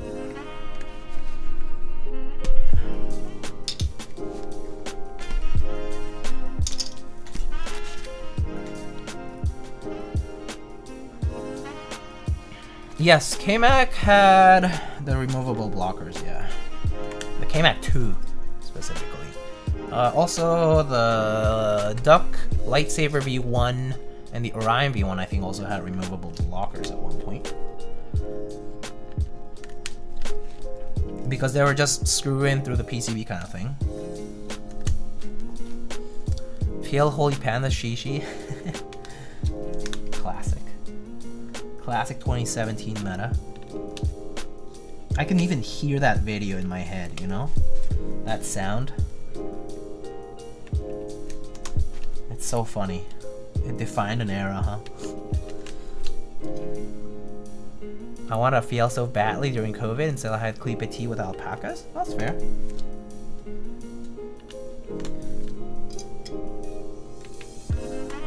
The feel was kind of an expensive board. Cool board though. It looked very unique when it came out. It was like the strong looking, like the very more aggressive shape, like chamfers, and the weight and all that for a 60% tray case was pretty cool at the time.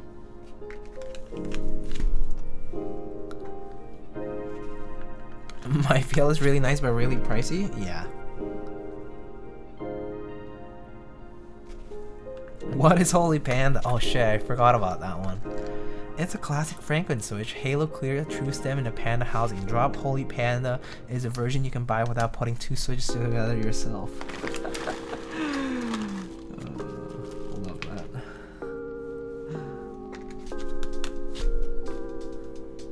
Holy Thawkers. Wow.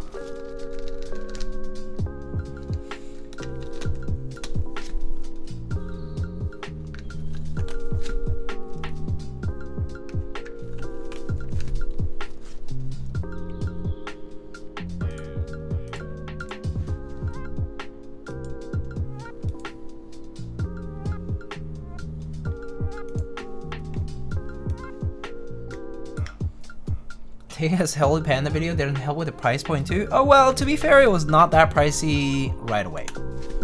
It was only after they started running short because Invert Pandas ran in a limited number of batches. So it was the price of Invert Panda switches, the housing that supported them, that made them expensive.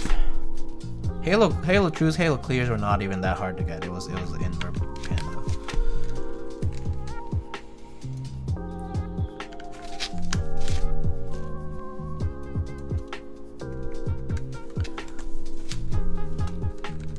I would hate to be someone who bought Holy Pandas for $5 a switch and then the Holy G81 got announced the next day. Yeah!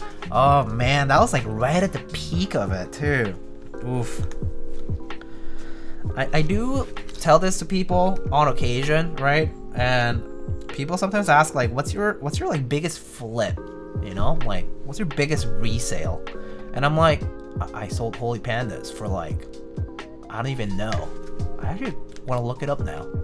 How much did I sell my Holy Pandas for?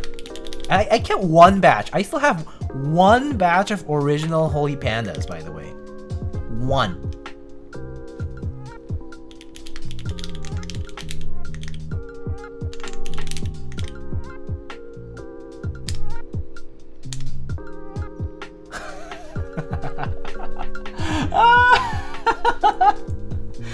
shit.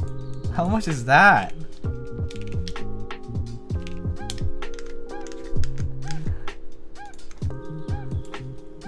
I sold inver pandas, not the holy panda itself.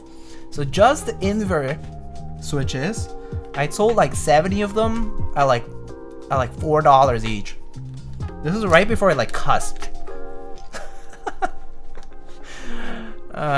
But I'm pretty sure I bought those like for 80 cents or whatever each. It was because it's so funny. I didn't even list them at the time, I remember. I'm pretty sure someone reached out to me and was like, saw one of your posts with holy pandas. Do you still have your housings? And I'm like, I don't use my holy pandas, but I do have housings. I have the invers, right? I have a bag of invers around. And they're like, I need them, like now. And I was like, all right, be my guest.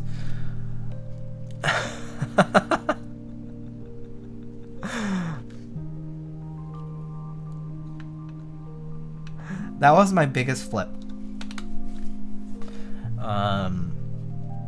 Pretty funny. Initially, I just bought them to try out. I tried them. I had a feel with holy pandas at some point too. Didn't love it.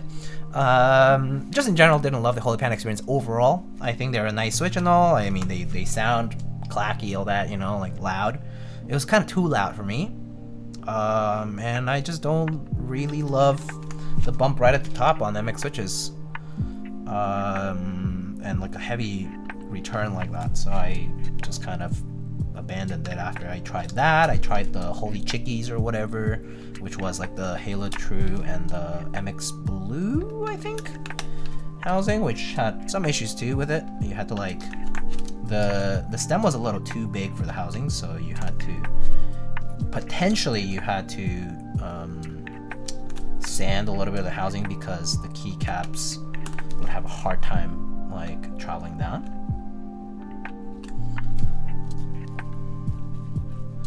Talking about rare switches, I miss ink V1s. I've yet to try box inks though. I think I've tried box inks just once.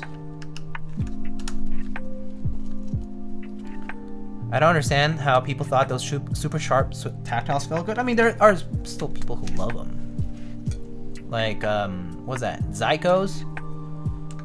Was Zyko like a derivative of that whole thing too? Like, I think Chewy and Osiris from Mechs on Deck did those two, right? Or was it Midrally? Was it all of them? Anyway, I remember it was a few of the streamers at the time. They also came up with Zykos. I think it was, yeah, Mechs on Deck folks, if I recall correctly. They're into those too. There's a lot of people who have like heavier typing style, and so they like sharp tactiles. Like, that's just what they vibe with. Hey, what's just like an Oil King but comes in an interesting color? So a Gateron switch with factory lube that comes in an interesting color. I don't know. Are those ever free doll switches, or no, curry switches? I was thinking because I was thinking of putting the curry switches in the dolls. But are those ever free curry switches? They're made from Gateron. They're made in Gateron. Like, Gateron makes them rather. Those are like factory loop too, I think, and they're pretty cheap. Much cheaper than Oil Kings, I think. They're full travel, yeah, just like Oil Kings. Oil Kings are also full travel switches. Oh, Nine Go Raid, what's up? Thanks so much for the raid. Hello, friends. Lydia, how's it going? Stacy, arigato, hello. They're 22 cents? Oh, that's cheap. That's nice, good price. Hello, hello. What were you up to today? Are you back from traveling? From shouting at a concert and having a fun time? I saw your stories. They're so entertaining. I loved it. Loved every bit of it.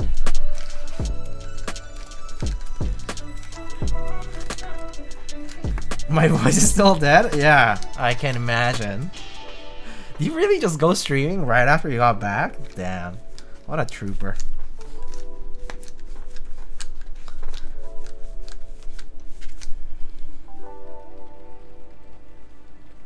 Let this last switch be a god tier up arrow.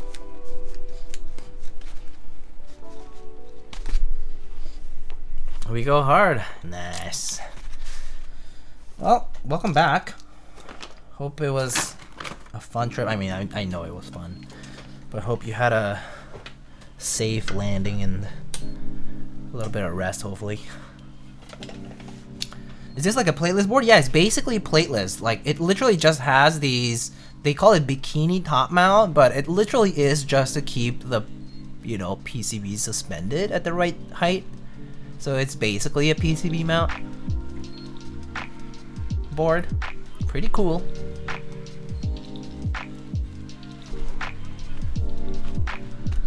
Yeah, they call it bikini.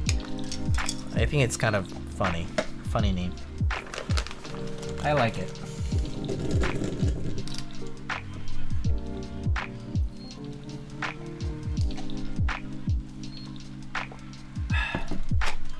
Alright, let's get that fan. Gotta start soldering.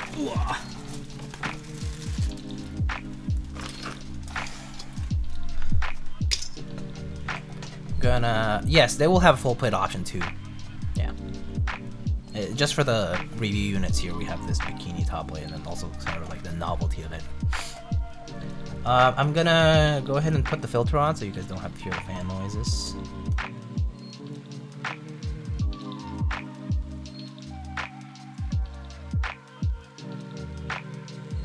Liddy has a Kohaku DIY thong plate? The hell? What's that? Show picture?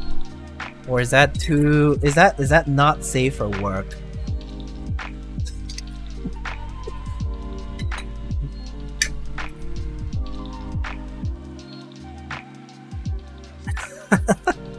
Just kidding.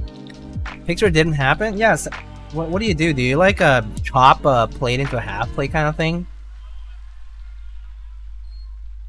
Are we sending people coming out of the woodwork? Sending thong pics. Easy. This is what I live my life on Twitch chat for. I heard thong. Hey yo.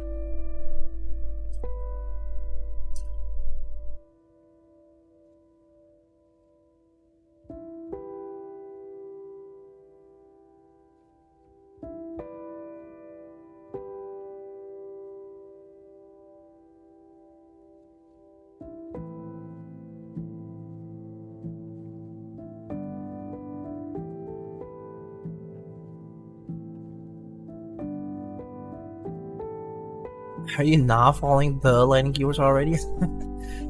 Just like mounted by 12 switches, like 2 on each corner. So 2 in each corner. I assume maybe the bottom row stuff and a little bit of the top row. That's cool. Do you like it? Like semi-plateless. I like plateless builds a lot, personally. Kind of brings out the sound a lot, actually. And it also feels nice, but yeah.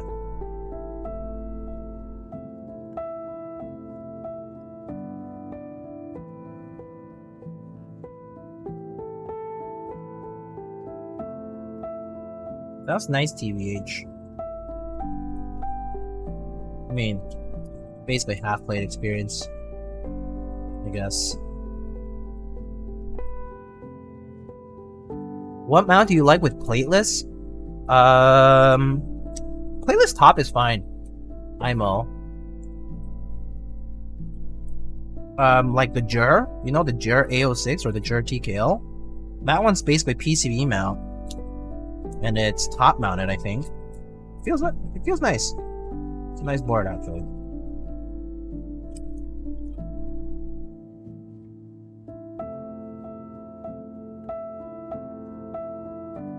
Typing on that one right now? Oh, there we go. Yeah. Yeah, that one's nice. I actually really enjoy it. I actually very recently, got rid of mine. Just wasn't using it as much. But really enjoyed it. I had it from the first group buy, and I figured it was time to let go, but, really liked how it sounded and felt. Yeah, I think that's pretty much what this is, like this bikini mount or whatever. Is basically what that is, and, pretty good.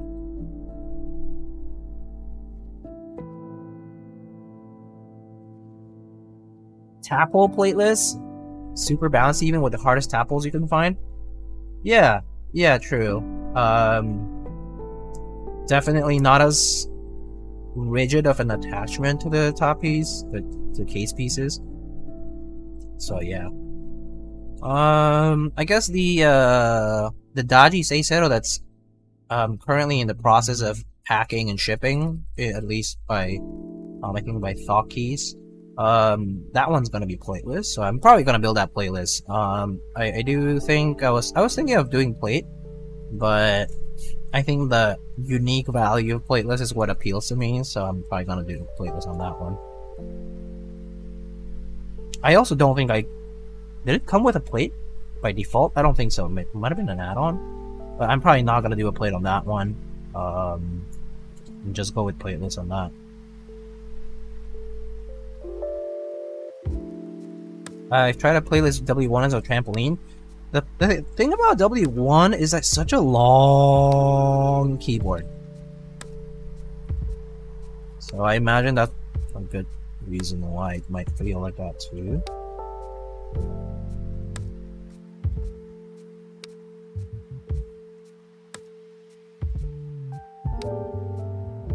Hey, EPP, hello. Mr. Prius.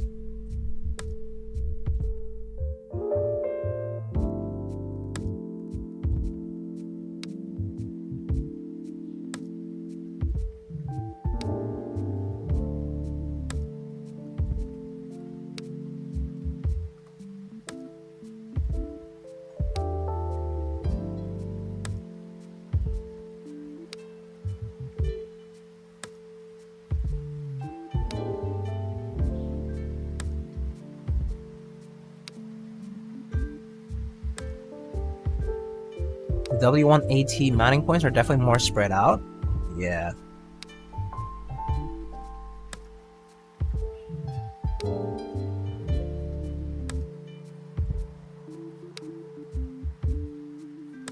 Looks cool though. But one thing that I don't like about FRL, like FRL TKLs or that specific style, or like even like the W1AT, is how long they look without the afro.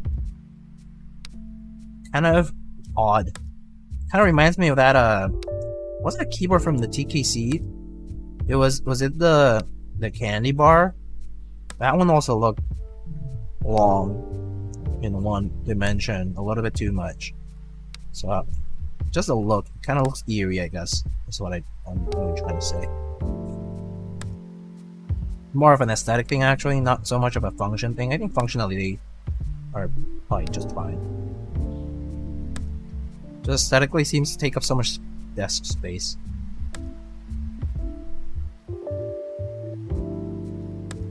It's a weird thing.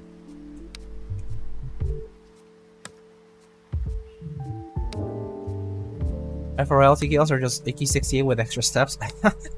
That's a fun take. I guess that's kind of true. Yeah, it is like a 65, but just spread out.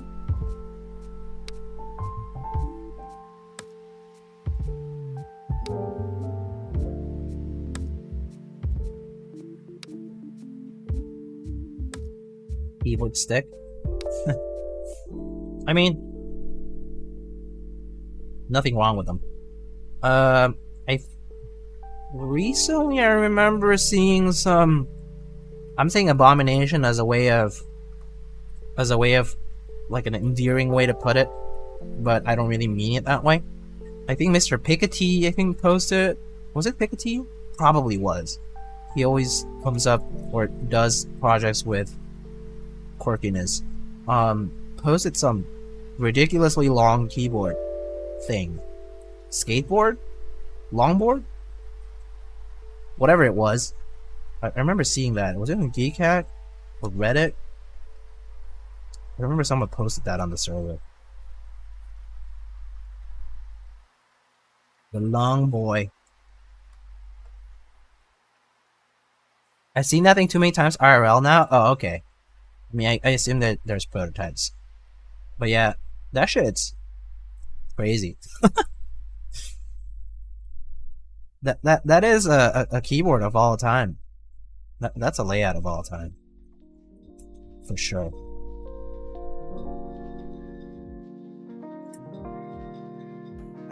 Put some respect on the Magic Force 68. Yeah, MF68, the original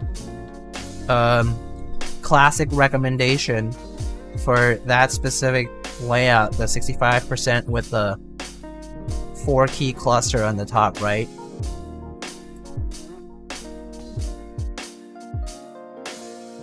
Which, by the way, the slip line, the keyboard that Switch Mod released, I believe it was a Heinebusch collaboration too. That one, the slip line was a Magic Force 68 inspired keyboard. I built a few, I think, a while back now.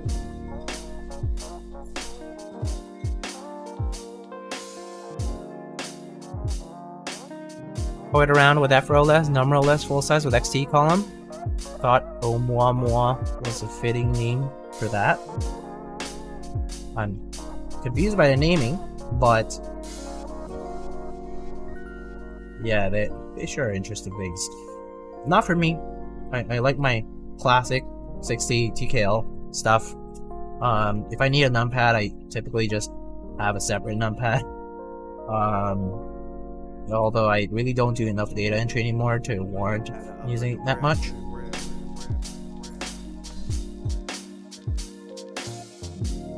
Occasionally do. Not that often though.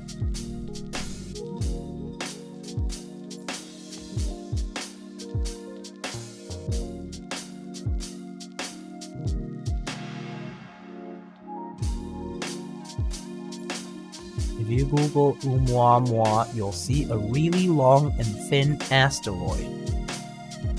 Space turtle. Ah, I see. That's funny.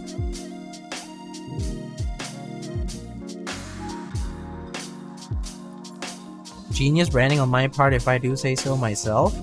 Oh yeah. Truly inspired. You saw something in space one day and you felt inspired. You should post a GMK. I mean, no, not a GMK. Sorry, a Keycaps interest check with keyboard design inspiration lore. Make sure it's about 2 paragraphs long.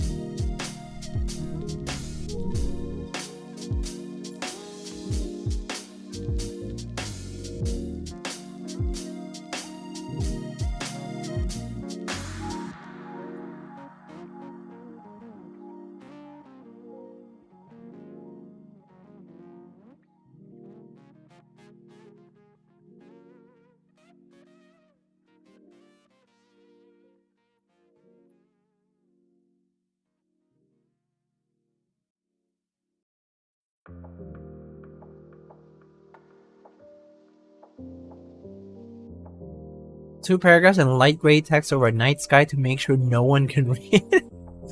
I mean, as it is nowadays, people consider Keycaps so old school that they apparently can't read it.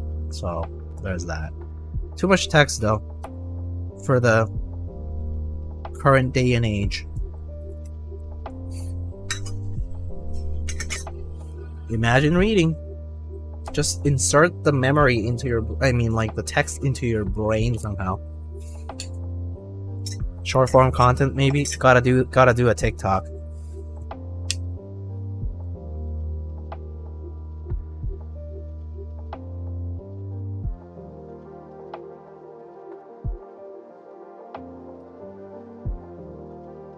Alright, I think everything's soldered.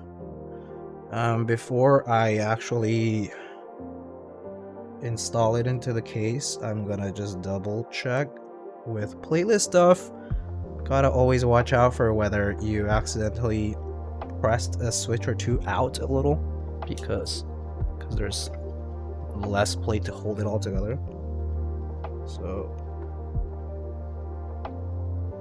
what I prefer to do is I just look at the bottom and I just go row by row and compare how far in the center pole portion of the switch is. There's a little bit of a line that kind of shows how far it's gone, so you can kind of compare side by side a lot easier than checking from the top.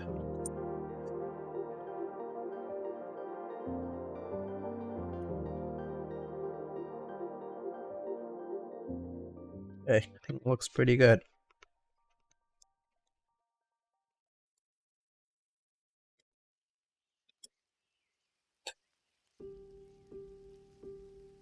Alright, super nice. Alright, let's keep going.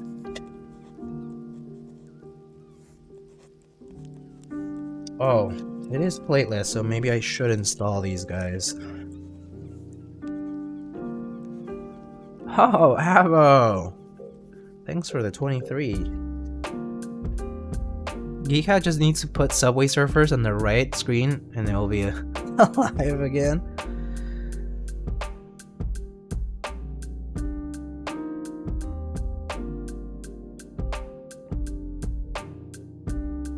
They find GH very confusing to navigate, which I don't understand. Just click on the words that interest you.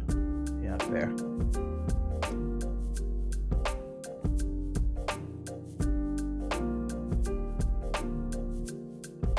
Thaw time? What?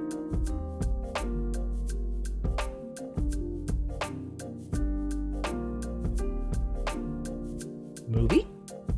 You watching it? You? You can't wait to suck on these nuts?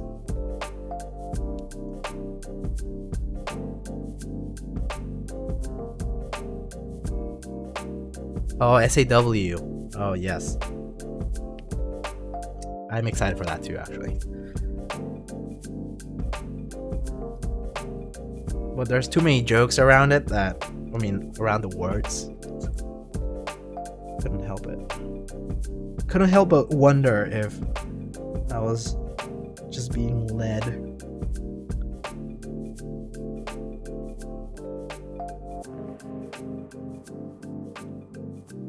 What type of top mounts does this board have? What type? I'll show you in just a second.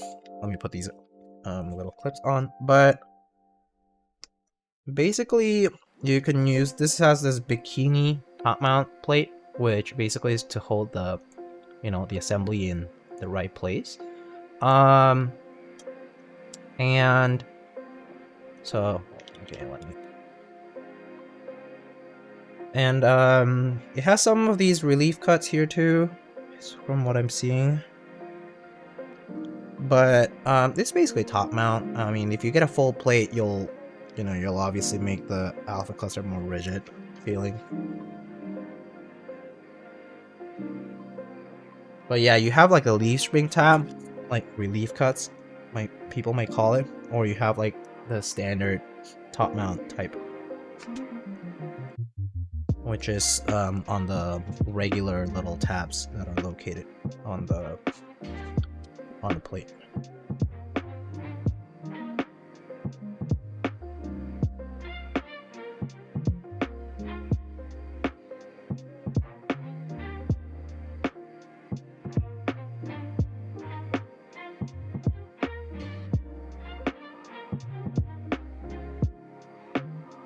They're also located at different positions, so I would imagine you can switch it up however you want. I actually don't remember how Nathan or Alex decided to go about their mounting positions for the screws, but I suppose you could mix and match.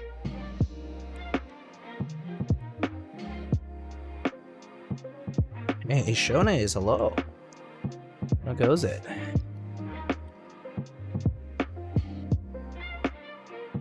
Sexy man being made more handsome by the soft lighting. Not even that soft. Not harsh. I mean, it was kind of just right in my face.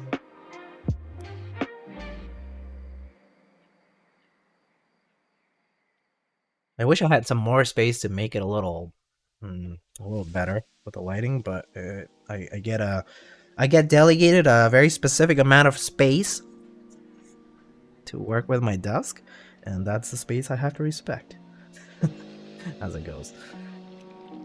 All right, so there's that. It's done. Let's go ahead and double check the PCB. Everything works before we actually mount it into the case. Always prefer to do that, just so I don't have to reopen everything up.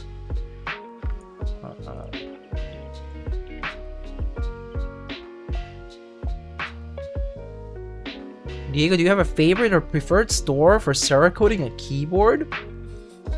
I'll be honest, Conan, there aren't many that I really know of. I haven't had a strong interest for Cerakote. When Needy was actually active, I did get a few things Cerakoted through him, but that was only because I kind of like knew who he was, kind of thing, and that was fine. But then he's inactive, pretty much. I think nowadays, Lube switches and space cables are offering Cerakote services. I have to say, I have personally worked with space cables. I mean, so for example, some of the work that we've done, like I've worked with space cables for some of the bigger collabs, like the Honda Dreamlab one, and the Capital One, the Pie Ladies event that I did with Aberry. That one was, we worked together, and so they were great to work with. I mean, obviously it's a bit of a bias to say that, like, duh, because I'm like sponsored, you know, like they're like a sponsor of the channel. But that said, my experience with them has been a net positive, at least, right? So at least one account that I could say like it was good. I haven't gotten anything through Lube switches personally. I know some people have, and they've gotten good results, and I think it's mixed reviews when it comes to that. Some people just, there's always a time when things just don't work out. But I think I've seen people satisfied with theirs too, but I can't tell you about it because I don't have the personal experience with it. And P3D was an option apparently. Didn't know. See, I don't keep track, so I don't know. Alright, this all works. So we're done. We actually need to do one more thing. One thing. Which is I need to put some LEDs. I wanted to put some LEDs on this.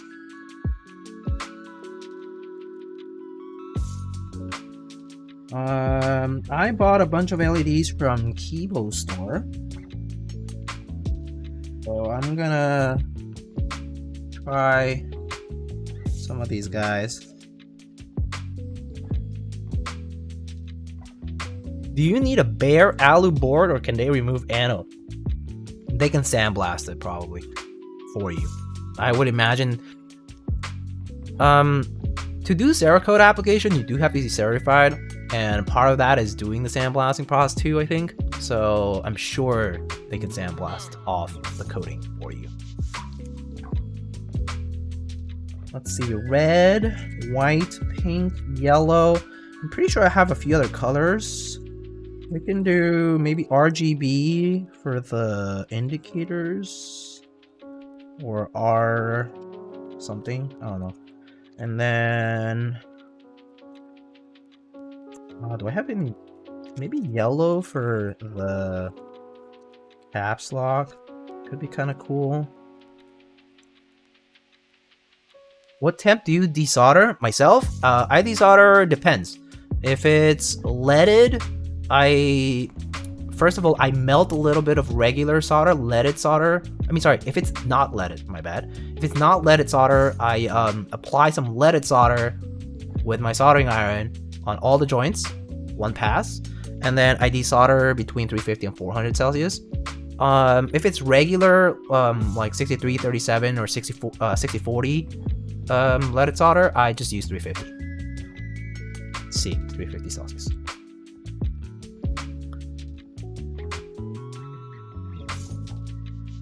Is this quarter plate? Basically, yeah. I mean, it's really like plateless. It's mostly plateless. I mean, you could consider it quarter plate, but yeah, basically plateless. Let me get a couple of other LED colors. I think I should have a few other ones.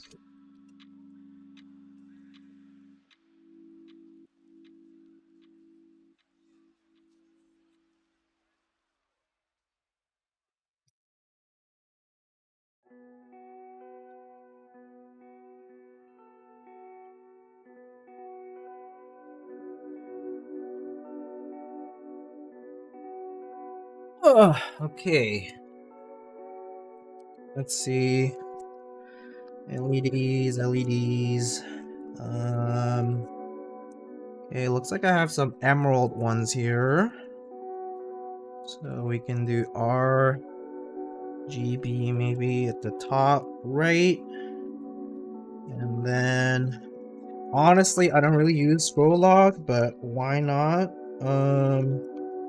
Do I have any blue ones? Blue. Ooh, blue. Is this blue? Well, I don't know how blue these are, but we can double check. I have some old desoldered blue LEDs. I hope they're not. Oh, this is a little corroded.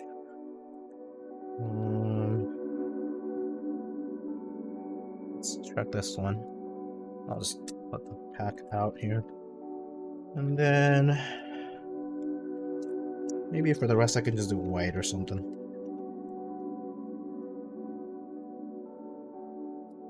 Okay. Okay, so I don't know if the LED stuff is gonna work right away as it is, but let's try. So this, I believe, was... Oh, also numlock. Oh, okay, there it is. So orientation. I guess I'll just check the orientation for all of them right now. Caps lock. Oh, I need to disable this for a sec. There we go. And scroll lock. I guess these guys are, I don't know what. I mean, if these are indicators, what are these guys for? Whatever. Okay, I'll just do the indicators only then. I'll worry about the caps lock, scroll lock, like these three positions some other time. Let me check the orientation of this one though.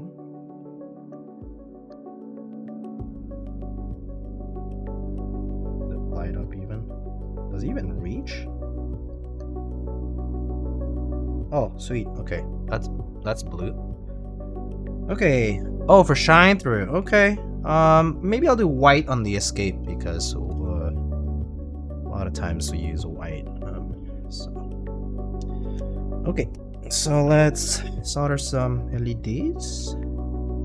So this was the orientation for this one. Blue and green. Wait, yeah, green. And then we can do some... Ooh, okay, well, I guess that one won't fit. Okay, so what I do for LEDs, for the people who might be new to LED soldering, is you always start with just one leg. So you solder one leg, then you're gonna remelt that joint and push the LED through to the right height, and then you're gonna do the other leg. So just wait for my soldering iron here.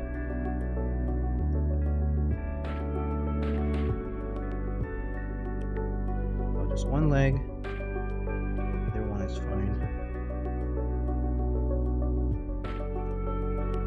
Okay, and then push. Push.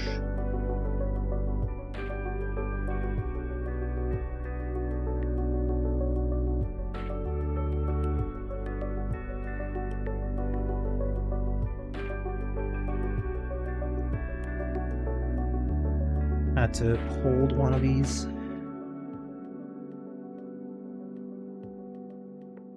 By bending the leg a little bit, but that should be enough.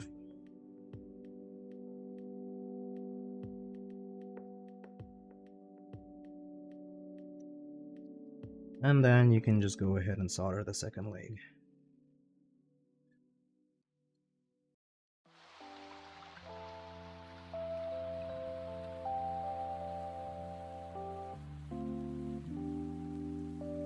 Okay. That should do it for those. You can use flush cutters at the end. Slightly different size, I know. Some of them, one of them is like a 2x3x3 or whatever.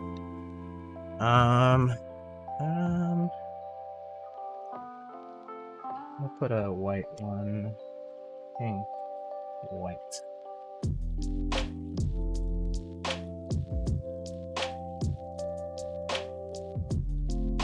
Doing that. Should be plus and minus.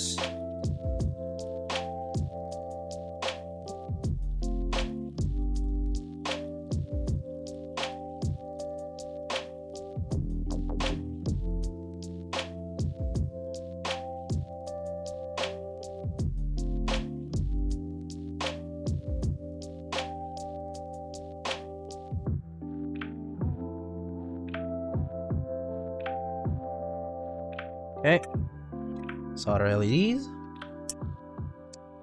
And make sure our legs aren't touching, because otherwise that's gonna short.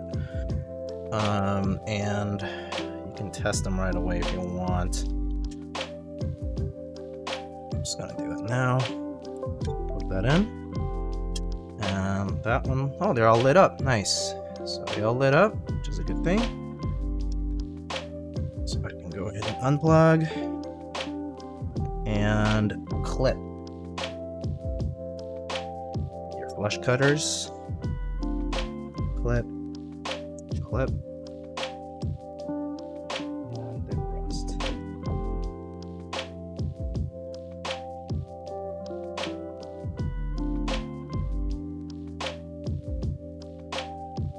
Okay. So that should do that. That should be that for the build. So now we can go ahead and install the assembly.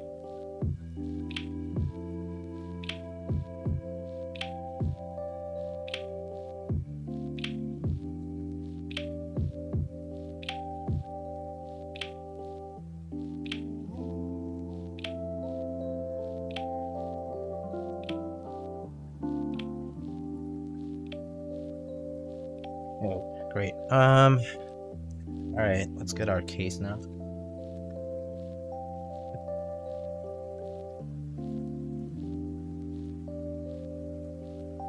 Diego, what was your favorite keyboard switches and keycaps for this year as a recap? Oh man, that's a big recap to do. Oh boy.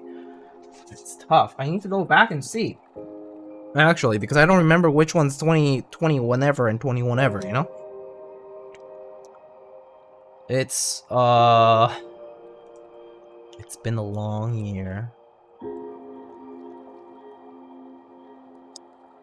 When did the year start? Let me double check here.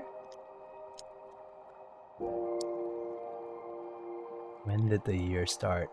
Like what keyword did I start the year with?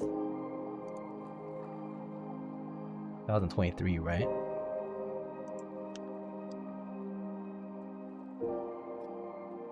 Thanks, Avo. Very helpful. Okay, I built the Arc 60 for 2023. The first build of 2023 was an Arc 60. Let's see. I built an Arc 60, Monte Bianco, Greatsword, Fossil.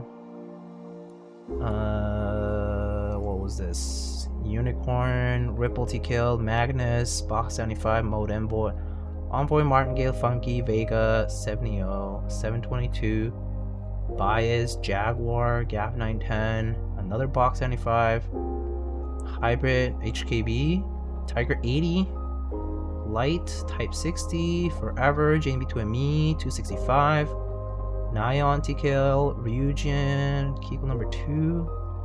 I repaired a DOS keyboard, apparently. Drift Mechanics Austin, a Kohaku, repaired a Key Boom Phantom 81, Ben, 84, Tomo. There's a lot of keywords here. Most memorable, or favorite, I guess.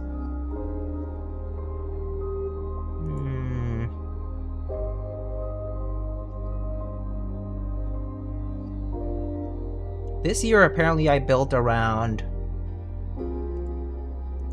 little over 100 keyboards, not including any of mine. Not too bad, huh? One every 3 days.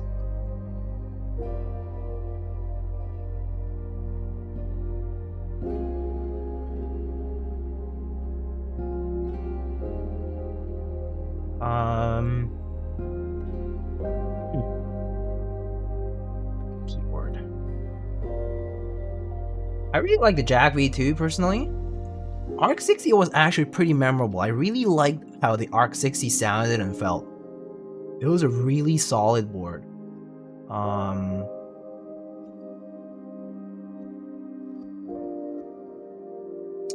The new mode boards, Envoy Tempo, were pretty good. I think at the price tag that they had, I think they were like really solid. The Martingale, pretty good board too. Nice low angle, low type angle board. Let's see, the derivative. I actually am super tempted to pick up a derivative, but there's two boards that I have been tempted to pick up, which is the derivative and the Type 60. Both of them are 60%. I really like 60%, and I've been very tempted to pick both of them up. First of all, the Type 60, I love the Angelite blue. Such a pretty color. It goes really well with the steel blockers and stuff too. And it was a nice board. Super tempted to pick one up. Just have too many boards. Just trying not to. And the derivative was another board that I was like, fuck. The colors are so nice.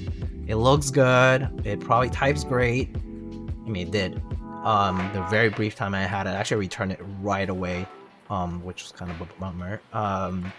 But really liked it. Among TKLs, like the 84, well, the thing is, the 84, I knew the experience of the 84 from the initial one, from like the V1, like, so you know, it's like the 84 2XL was just like the high typing version of that, so I kind of knew what to expect. So I'm not gonna base my experience just on that, but that one was also pretty nice.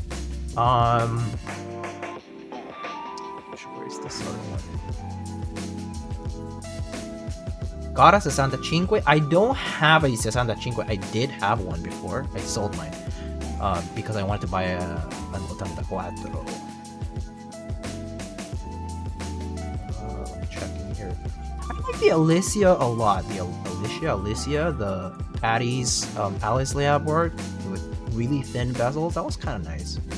I think it was kind of a little bit different when seeing Alice layout boards. Like, especially with the super thin like profile or look that it had to it. A little bit different. The Aeroboard 70 was pretty fun. I actually really like that board. The aesthetics of that board were really unique.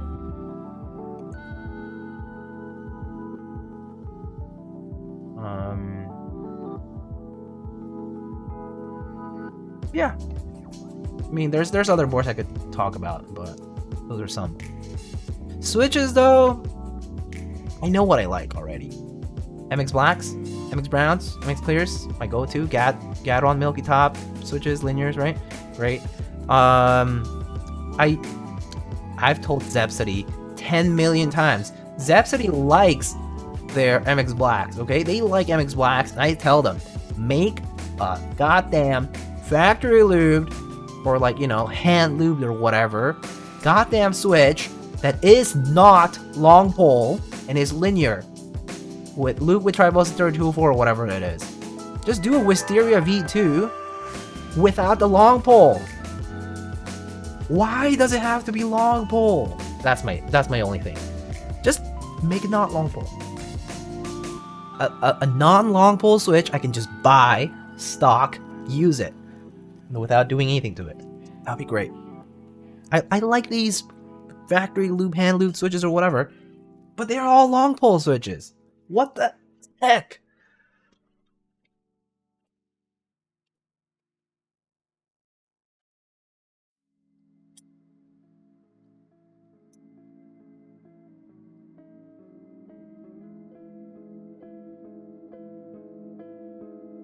Anyway, that's just me. I want my full travel, okay?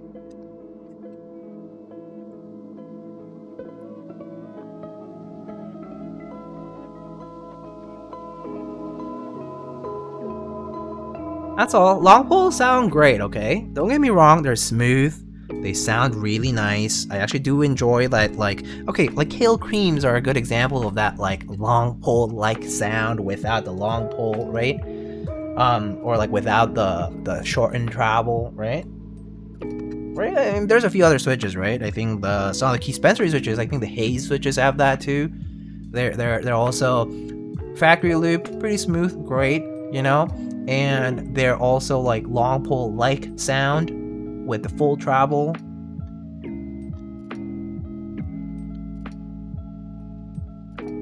That's what I'm saying. Have you tried the Slay switches? Nay, I have not. Edward, hello! How's it going?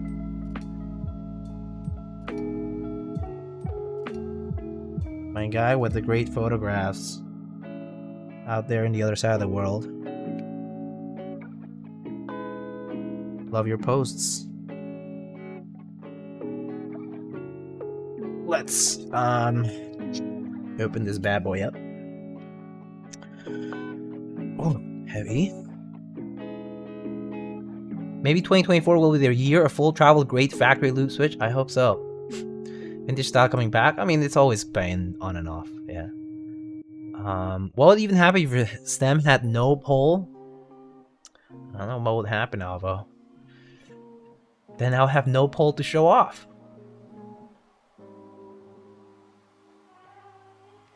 Bring back Alps hole piece in PCBs 2024. Still prefer Hyperglide Black with double stage 48 gram. Ooh, really light on the bottom out, but double stage I guess would make it kind of quick on the return. Springy. Bouncy, springy.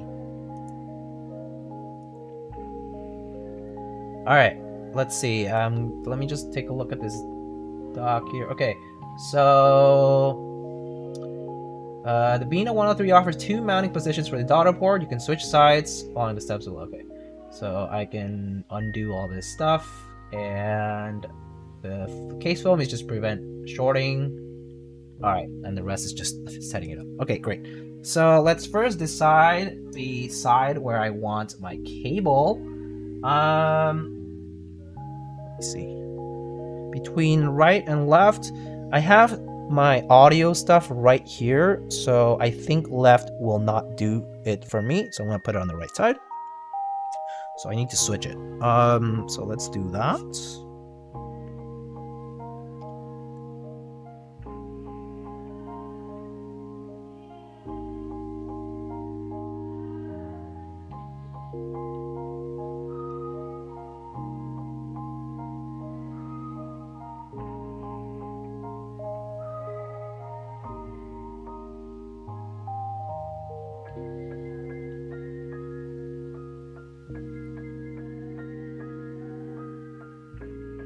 Okay, you do that, and then It's like we have these two blocks. One of the blocks is sort of like hollowed out, which I guess makes sense. And one of them isn't, so I can put my daughter board on this side. So just undo these guys.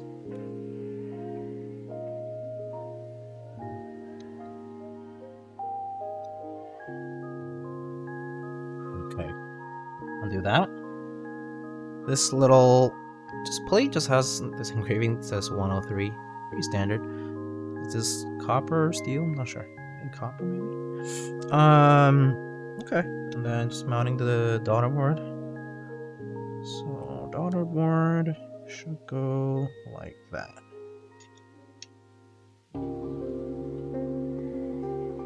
And daughter board screws I'm gonna need.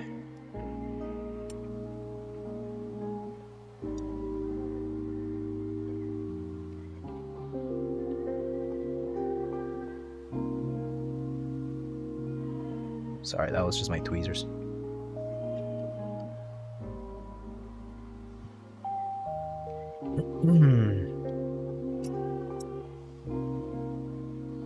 Oh, I think I might have put them back in the case. Oh wait, no, here. Oh, DB and plate screws, right?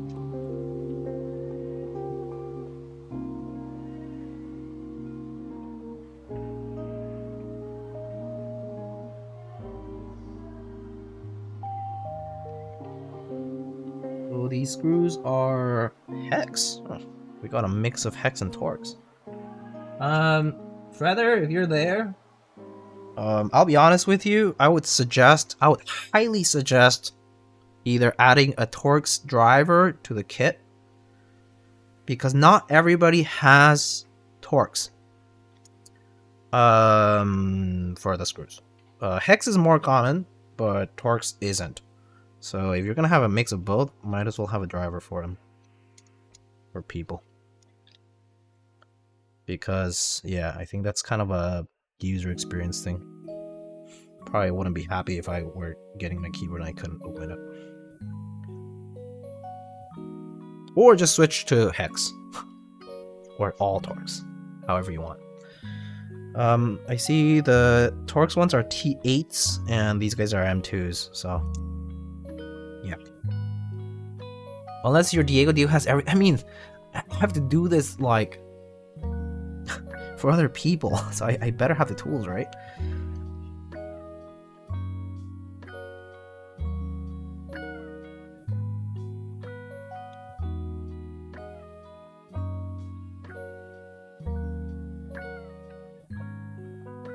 Say hell no to hex by designer. Okay, well then switch them all to Torx and make sure to include drivers. Even if it's because the plate screws here I have are hex. You know?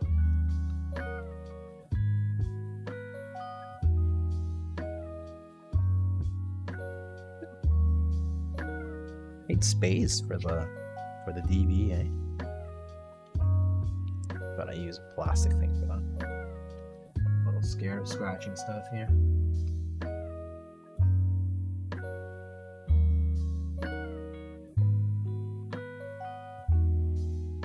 Okay. Our cable runs all the way to the middle. Nice. And let's see.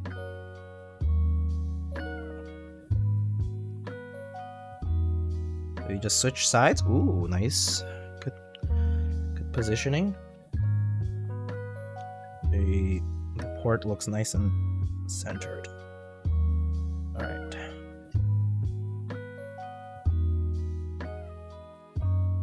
He's prepared for anything in life. Oh man, if I told you about life right now. This preparation is the last thing I have right now. It's tough. Alright. Next, we got the plate. So the plate here, as you can see, the top piece falls right there. We got a bunch of places to put the plate mount, the top mount screws. So So I'm gonna this side and decide where to put these screws. Let's see. So the relief cuts are here in the middle. I think I probably want to leave these guys alone. So maybe I want to do these 2 screws for the spacebar to feel nice and bouncy. So maybe we'll start with one of them.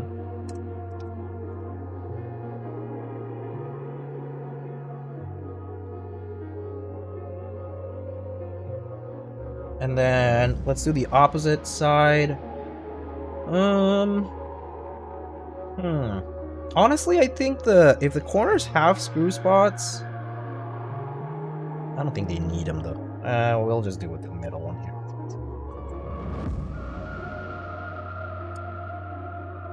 And then we'll just follow like zigzag or star form, whatever. Let's do the relief cuts on that one. I think the same for this corner too. Should be fine.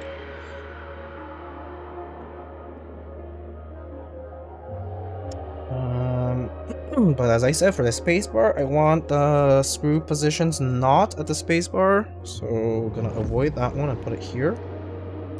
And then I think the top here can just go on the relief positions. I think they're spaced pretty equivalent.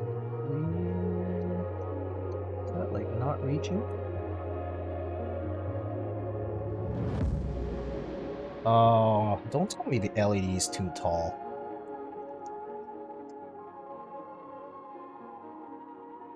Or maybe they don't line up with this. I think I might be crushing the LEDs by accident. Need to make sure they line up.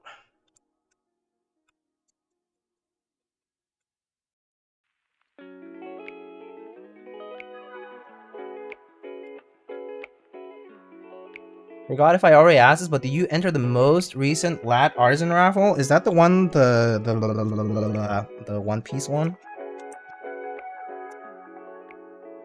Yeah, of course. It looked great. Oh yeah, it's the...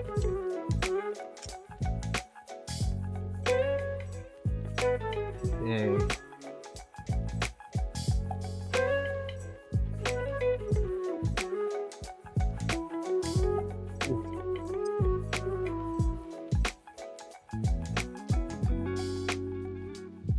I like destroy this.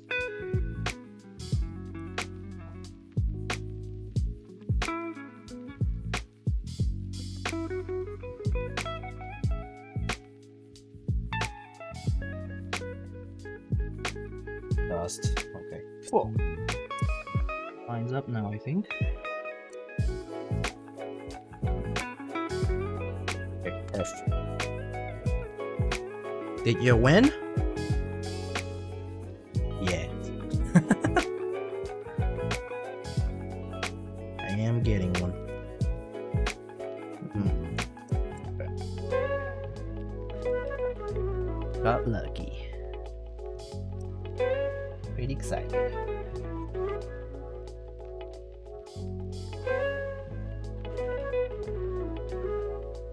Okay. So here. Is it the end of the world if Diego does not participate in artisan raffle? Surprisingly, I don't participate in a lot of them, Shonis, because I just have very specific tastes that I like very specific things now, so it's like I just enter some specific stuff and not others. Also, oftentimes, I mean, I have to budget too, so can't enter everything, you know?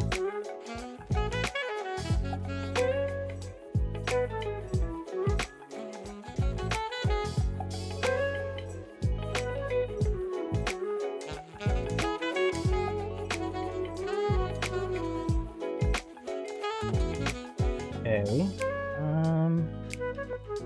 I think for the bottom side, I'm gonna do the positions on the tabs that are not relief cut, and on the top, I'll use the relief cut positions for the for the plate, the bikini plate. That's mostly because I want to avoid the positions where the spacebar has screws under it. Hopefully it won't rattle as long as I secure it well enough. Should have enough screws to be secure. So.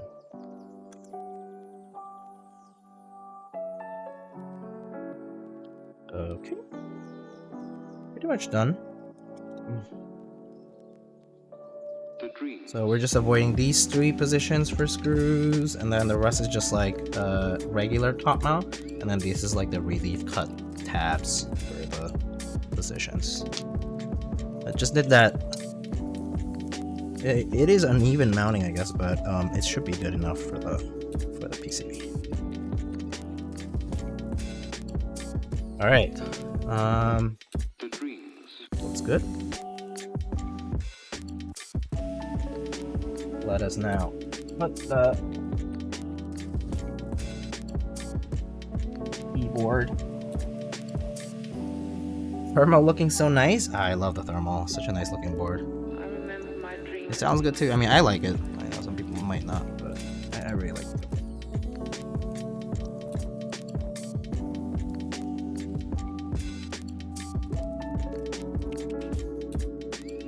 Okay, just making sure our daughterboard cable doesn't get pinched anywhere.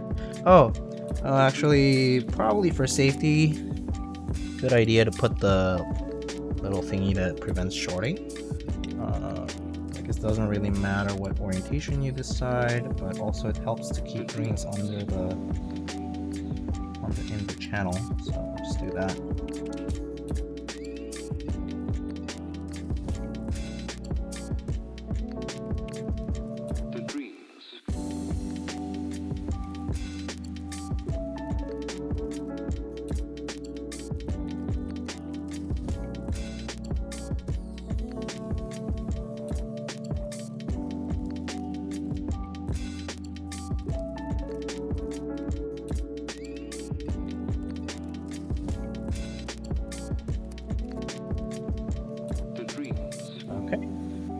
I think that's good. Looks like the case is closing, so we can go ahead and bolt it up.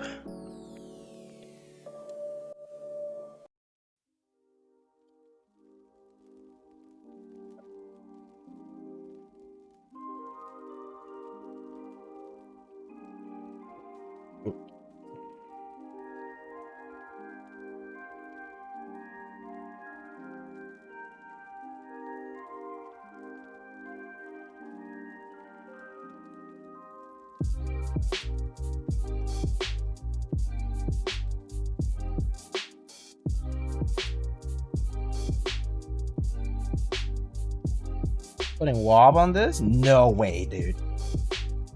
Wob on the champagne color board? Come on. Did you just say to trigger me? I mean, not that I'm really triggered, but...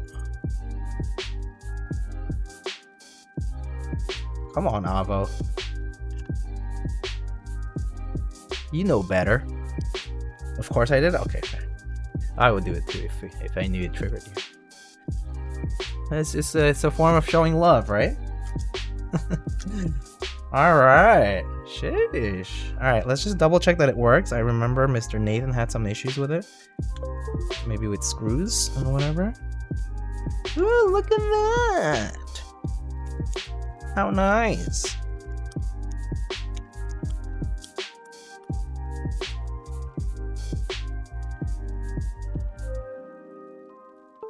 Sweet. Okay. Keycaps. I'll be putting my beige keycaps that I decided on already. Pre-selected. Where are they? Oh, here.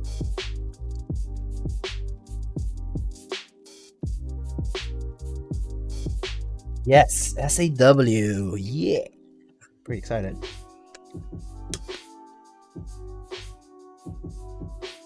Stabilized keys are over here. That'll be it. Oh, this shift is kind of banana-y. The right shift. I feel a little, might feel a little stiff. You just need to not press it too hard onto the stab. I think that's what it is.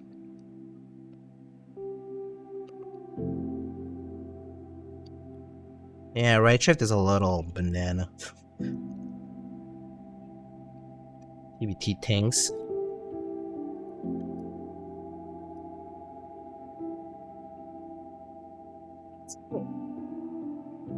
Finicky.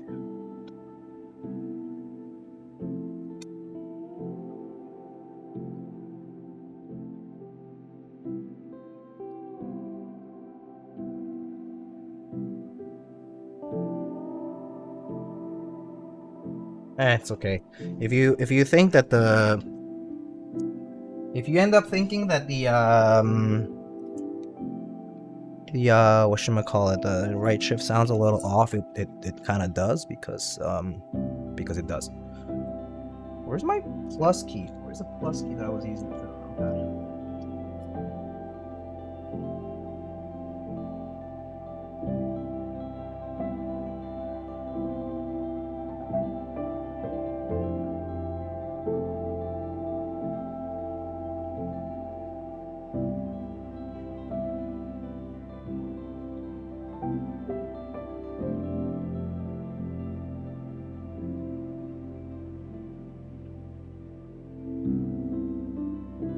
Actually, maybe time to unplug this guy.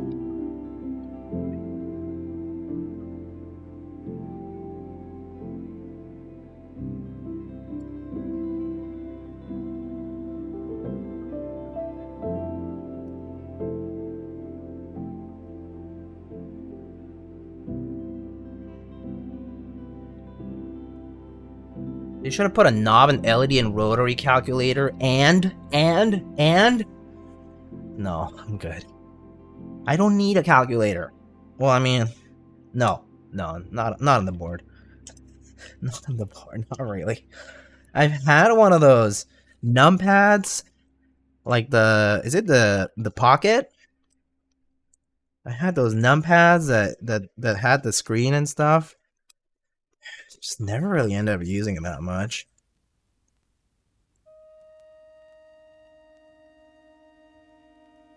Oh man, it's gonna look so good.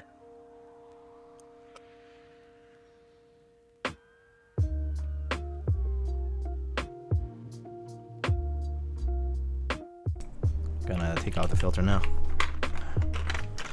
Got a little scratched up left arrow key, but it's part of the charm. It's just the way it came. So if it triggers you too bad. Oh baby. Alright, Afro.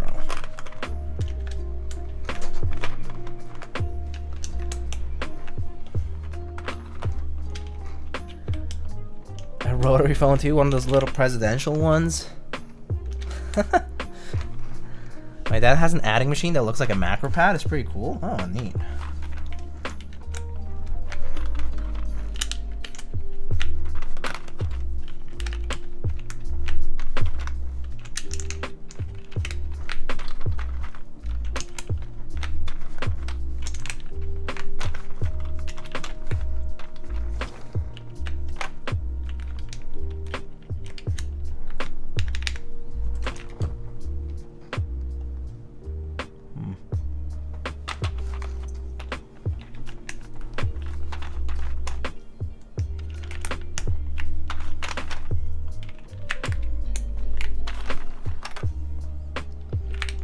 The color matching works? Hell yeah! It looks good, dude. This champagne is fire. Oh, I'm so glad I got this unit. I'll be kind of jealous if Nathan and Alex got it, but I didn't. Cause I love this color. Is great. Oh, it looks nicer in full size, I think.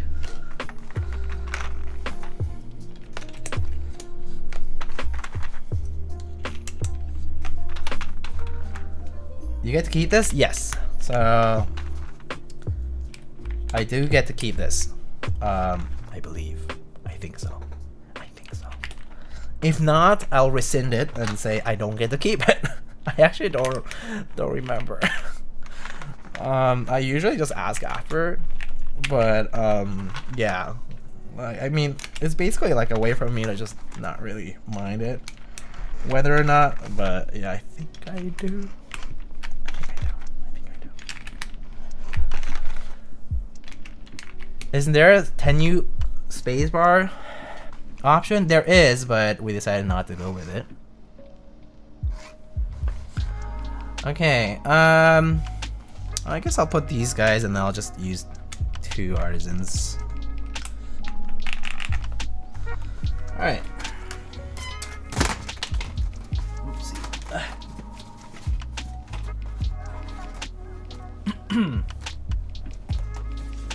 Alright.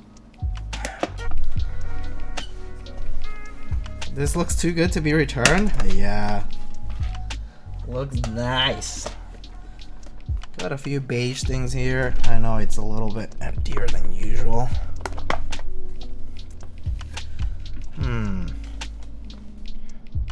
You know, it's a full size. I mean, although kind of feel like putting more artisans, but I'm a little torn. I'm torn whether it looks off. Where's my keycap puller, bro?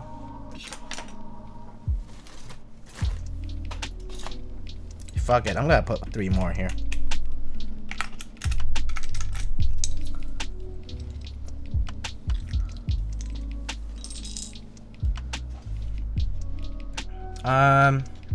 Kappas. That's a nice scroll lock. You can put this Cookie Monster feller. I think this would look good because it's like looking to the left.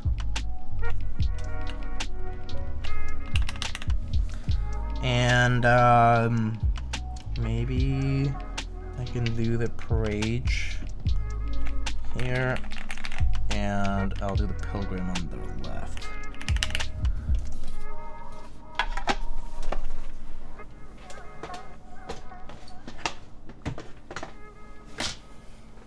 All right.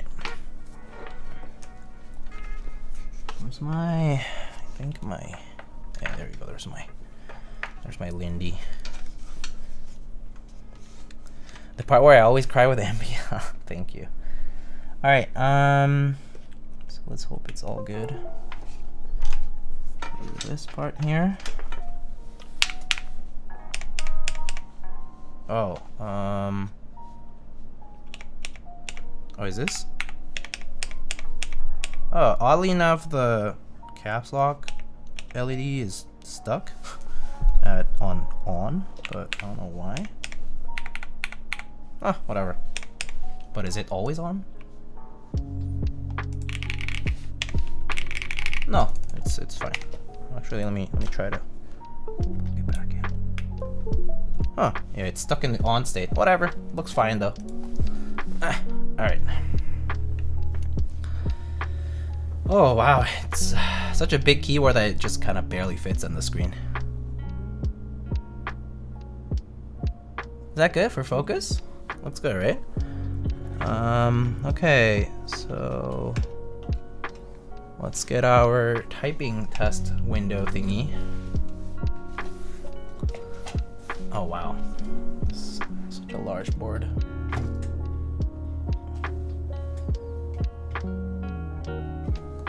Is that good enough? Oh man, doesn't quite fit.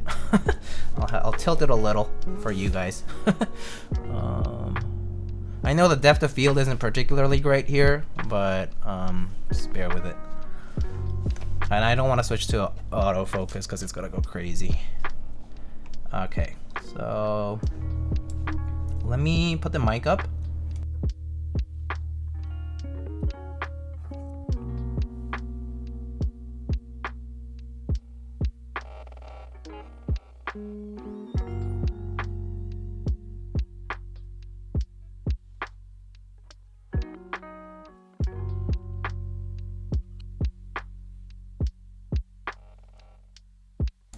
Okay, mic is good, I think. And okay, I see the text there. And all right, so let's get the music down finally. Try this out. I'm excited. Let's give this a shot. So today's build is the Bina 103. This comes in this champagne color. It's matched. It's actually color matched to beige. You can find the interest check on the build command over there. Exclamation build. And the details as well for the build itself. This is currently built with Cherry Mix Black clear top, which are the new Nixies. Lube with 2.5, I believe, and with 62 gram springs and TX films. So yeah, let's give this a try. And right now we have OG Cherry dye subs. So this is PBT Cherry Profile keycaps. All right, here we go.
It sounds nice. It's loud, pretty prominent sound, because it has like that plateless sound to it. Like it really brings up the sound a lot out of the board. And so yeah, the PBT also sounds really nice with plateless here. Sounds really good. Sounds pretty good. Definitely different from like a full plate build, right? All right, and here are the mods.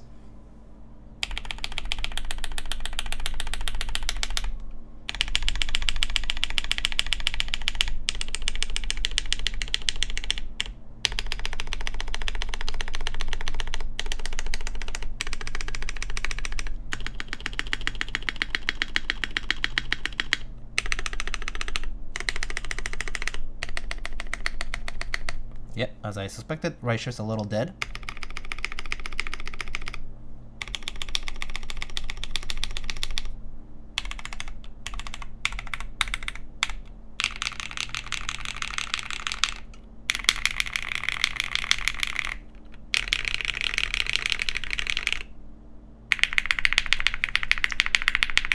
God tier up arrow.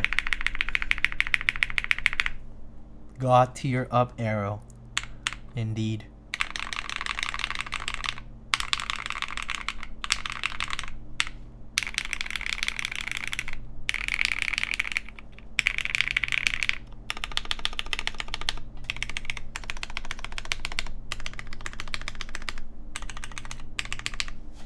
Yeah, it sounds good.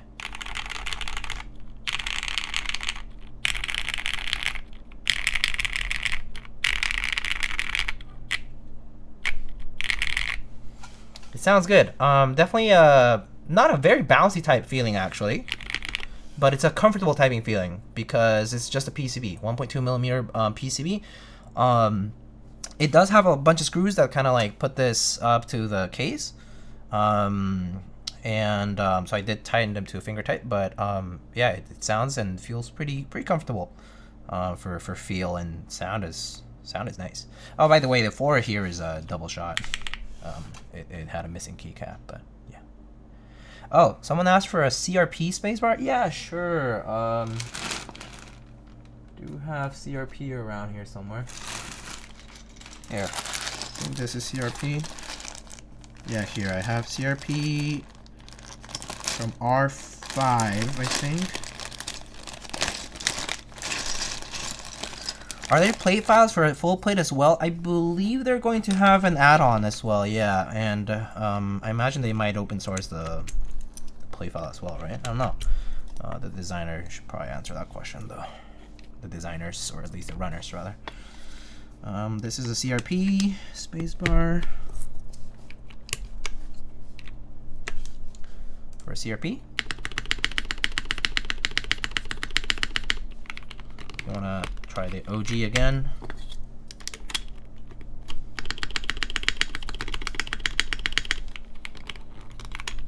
Kind of similar, I guess.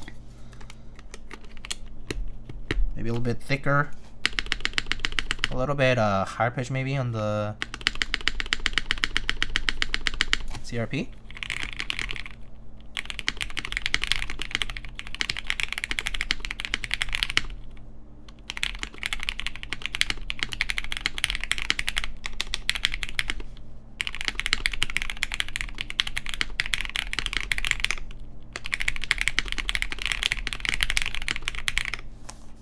Yeah, sounds pretty good. Yeah, no, it sounds really nice. I really dig it.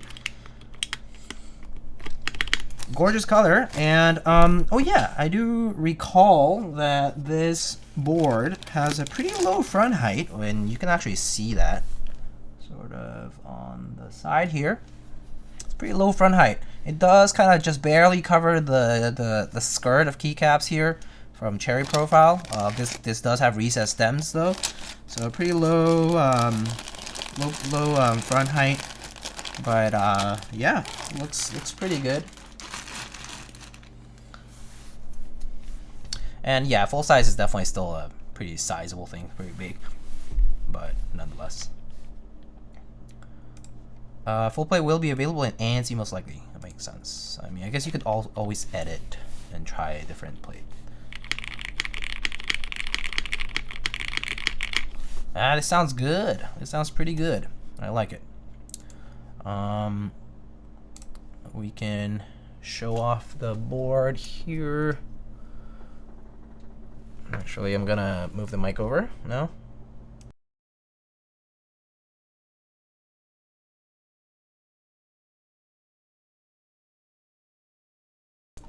And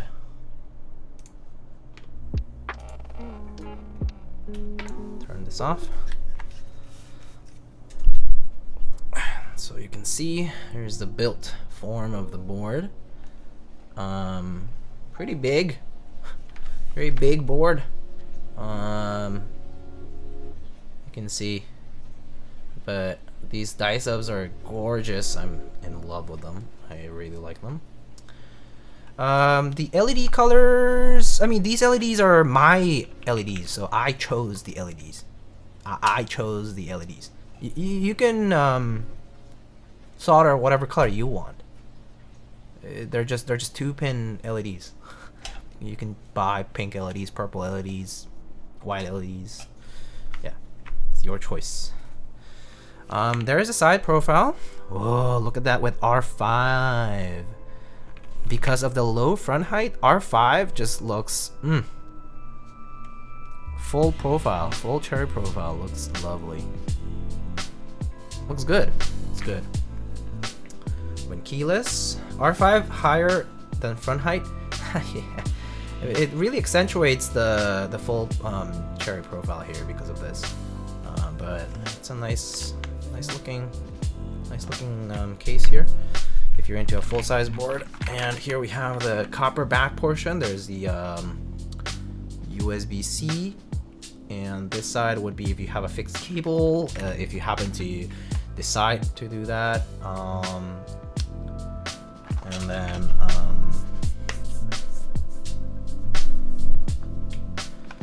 and then there is our bottom with the Bina brass weight. Looks good. It's pretty good. I really like this color. I want a 60% or TKL of this color. I kind of now dislike the fact that this is a full size. I don't really use that much full size. It's a lot of desk space that would be wasted on me, but I'll try to use it. It's a gorgeous color though.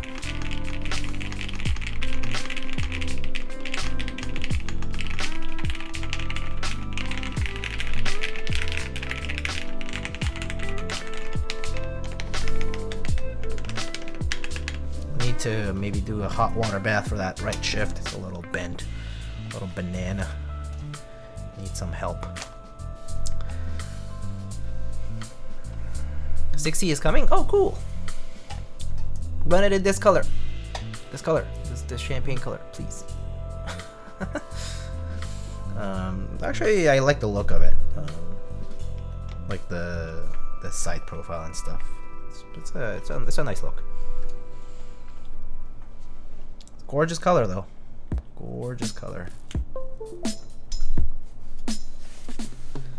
But yeah, there you have it. Here a side view again. This time just showing off the whole board here. Maybe just like that. Looks pretty good. Look at that. Very nice. Very nice.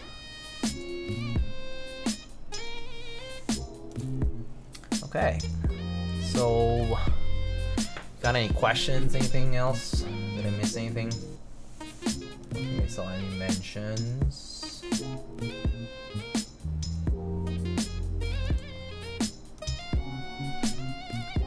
Taste test? Probably just tastes like cold metal. Good old cold metal.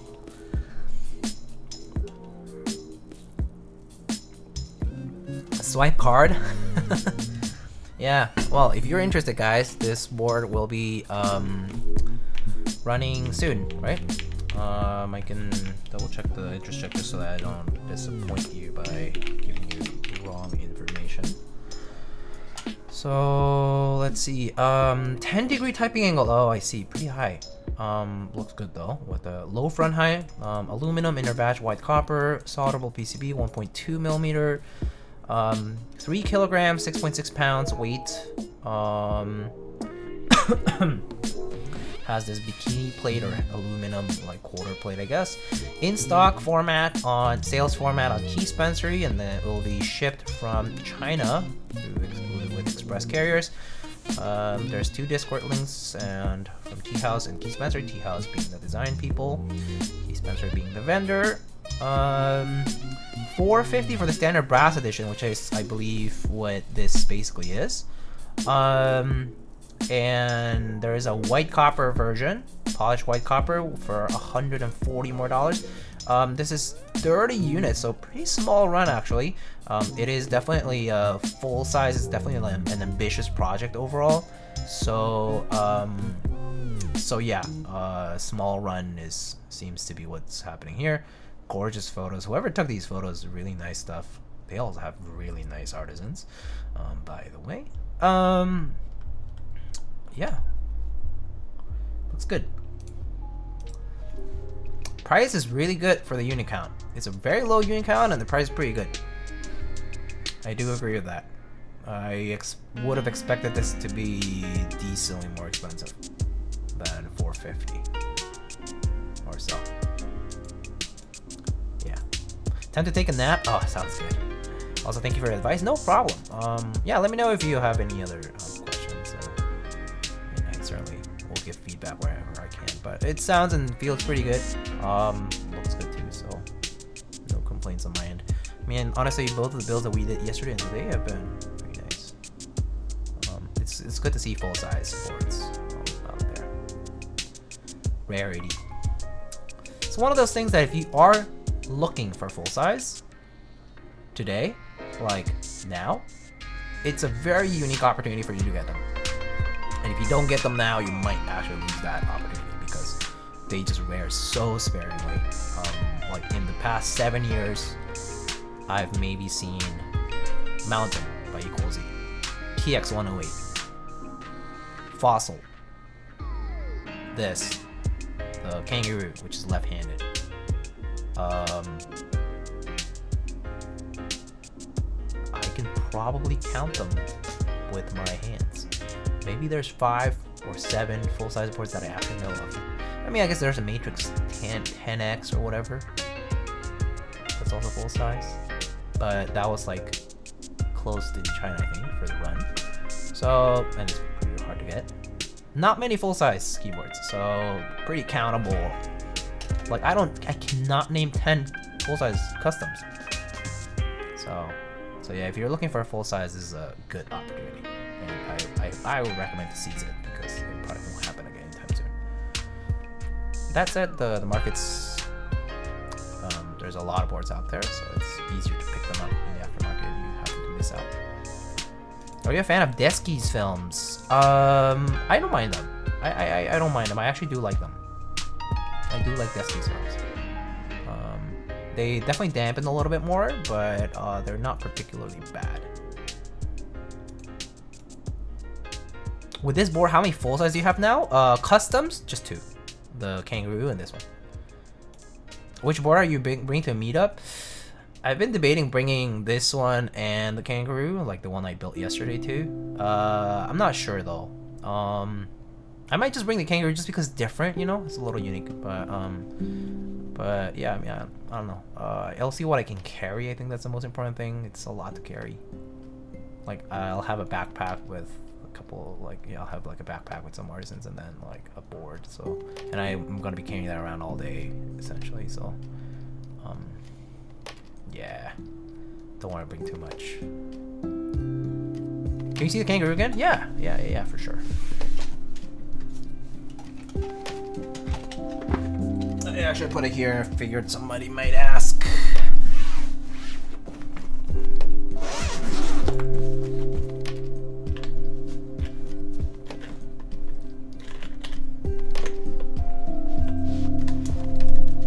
Oh, this is a chonker too.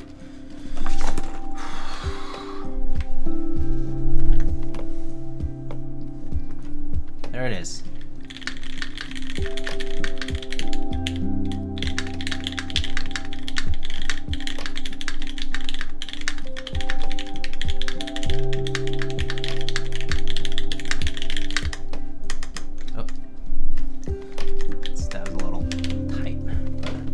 Sounds pretty good too.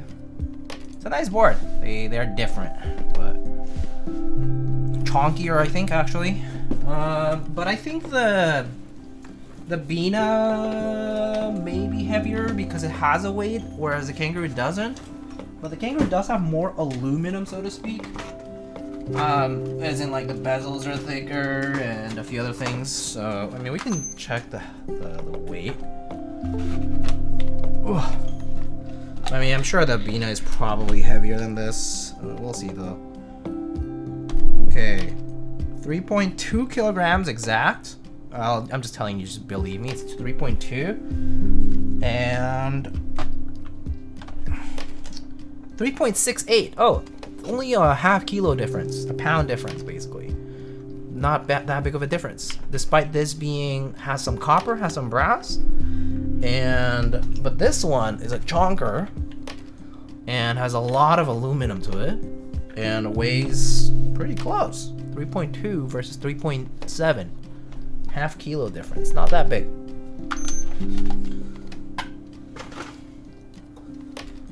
And yeah, of course they sound different. This one has PBT and this one has ABS, right?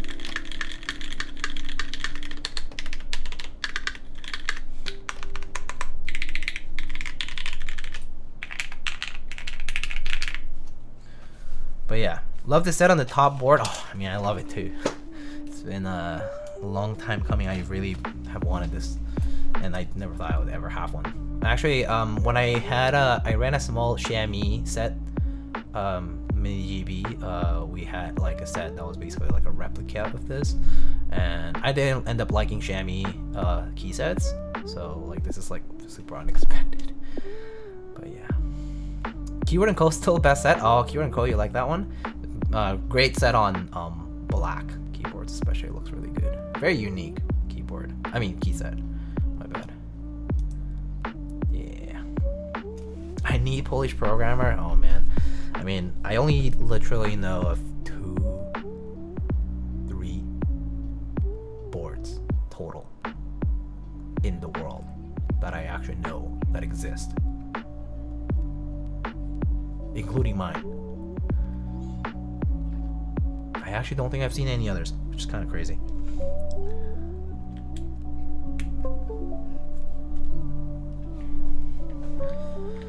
Anyway, I guess that's about it. So let's see here. Shall we go do a little raid here? Let's check the.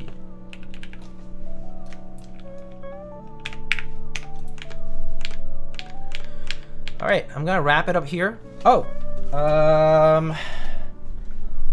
who is folks who are not coming to the meetup? I actually was organizing some of my artisans, and where did I put them? Oh, I think I put them over there. Give me a sec. But if you wanna check them out, I'll give you a peek of my artisans that I'm bringing, probably. Ooh. I did. What Keycaps said, is that the keyword at the bottom? This one is Penumbra with the solarized kit. GMK Penumbra with the solarized kit. So this one's the first box, which I'm still missing a keycap because I need to go get it. But the booper box on kit, if you're interested.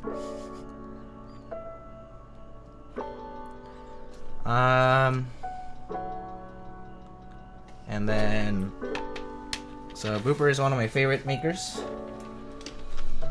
And then the mono box, monochrome gradient-ish. There's empty slot. Yeah, it's for Aces Cosmo. I mean, sorry, Orland. My bad. There it is. Just a brief look. I mean, people at the meetup will probably see them. I was organizing this earlier, and I'm not fully done, but I think it's probably gonna be about there. I think it's as close as it gets. I actually don't have more. Actually, the wob one was kind of hard to fill out. I had to like scour down poker stuff, and yeah.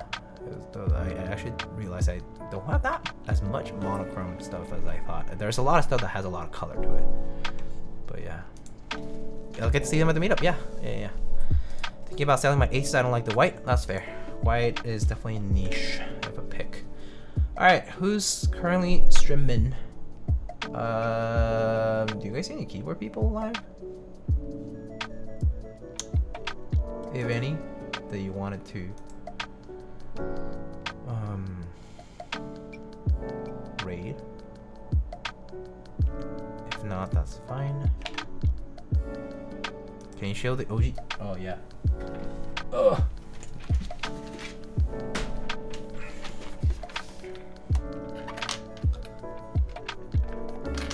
Mine's a little yellowed, the tri, so it looks like a bone rather than a white, pure white.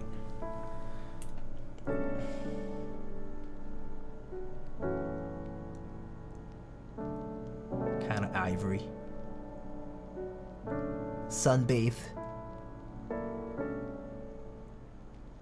That kiwi is amazingly accurate. I mean, there's quite a few pictures of the cat out there, so good amount of reference material if you're an artist, and that's literally what artists like live by. So yeah, good stuff. All right, I see Mr. Captain Sterling, is that right? Currently streaming Kohaku. Looks like he's kind of in the middle of the build. We can go show some love over there, do a raid. I don't think I see anybody else live. It is late on a Thursday evening, so let's go raid the Captain Sterling. Okay. Wait, is that right? Yeah. All right, Miyaga raid. Let's just say lightning raid. Yeah, we raid.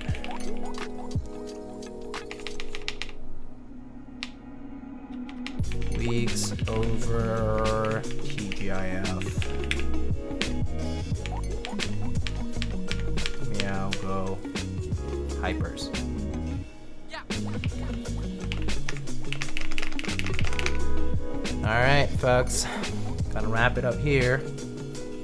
Take care. For those of you that I see at the meetup, I'll see you there on Sunday. But otherwise, take care of yourselves. Thank you again for coming by, and I'll see you guys next week. Take it easy, take care, and goodbye.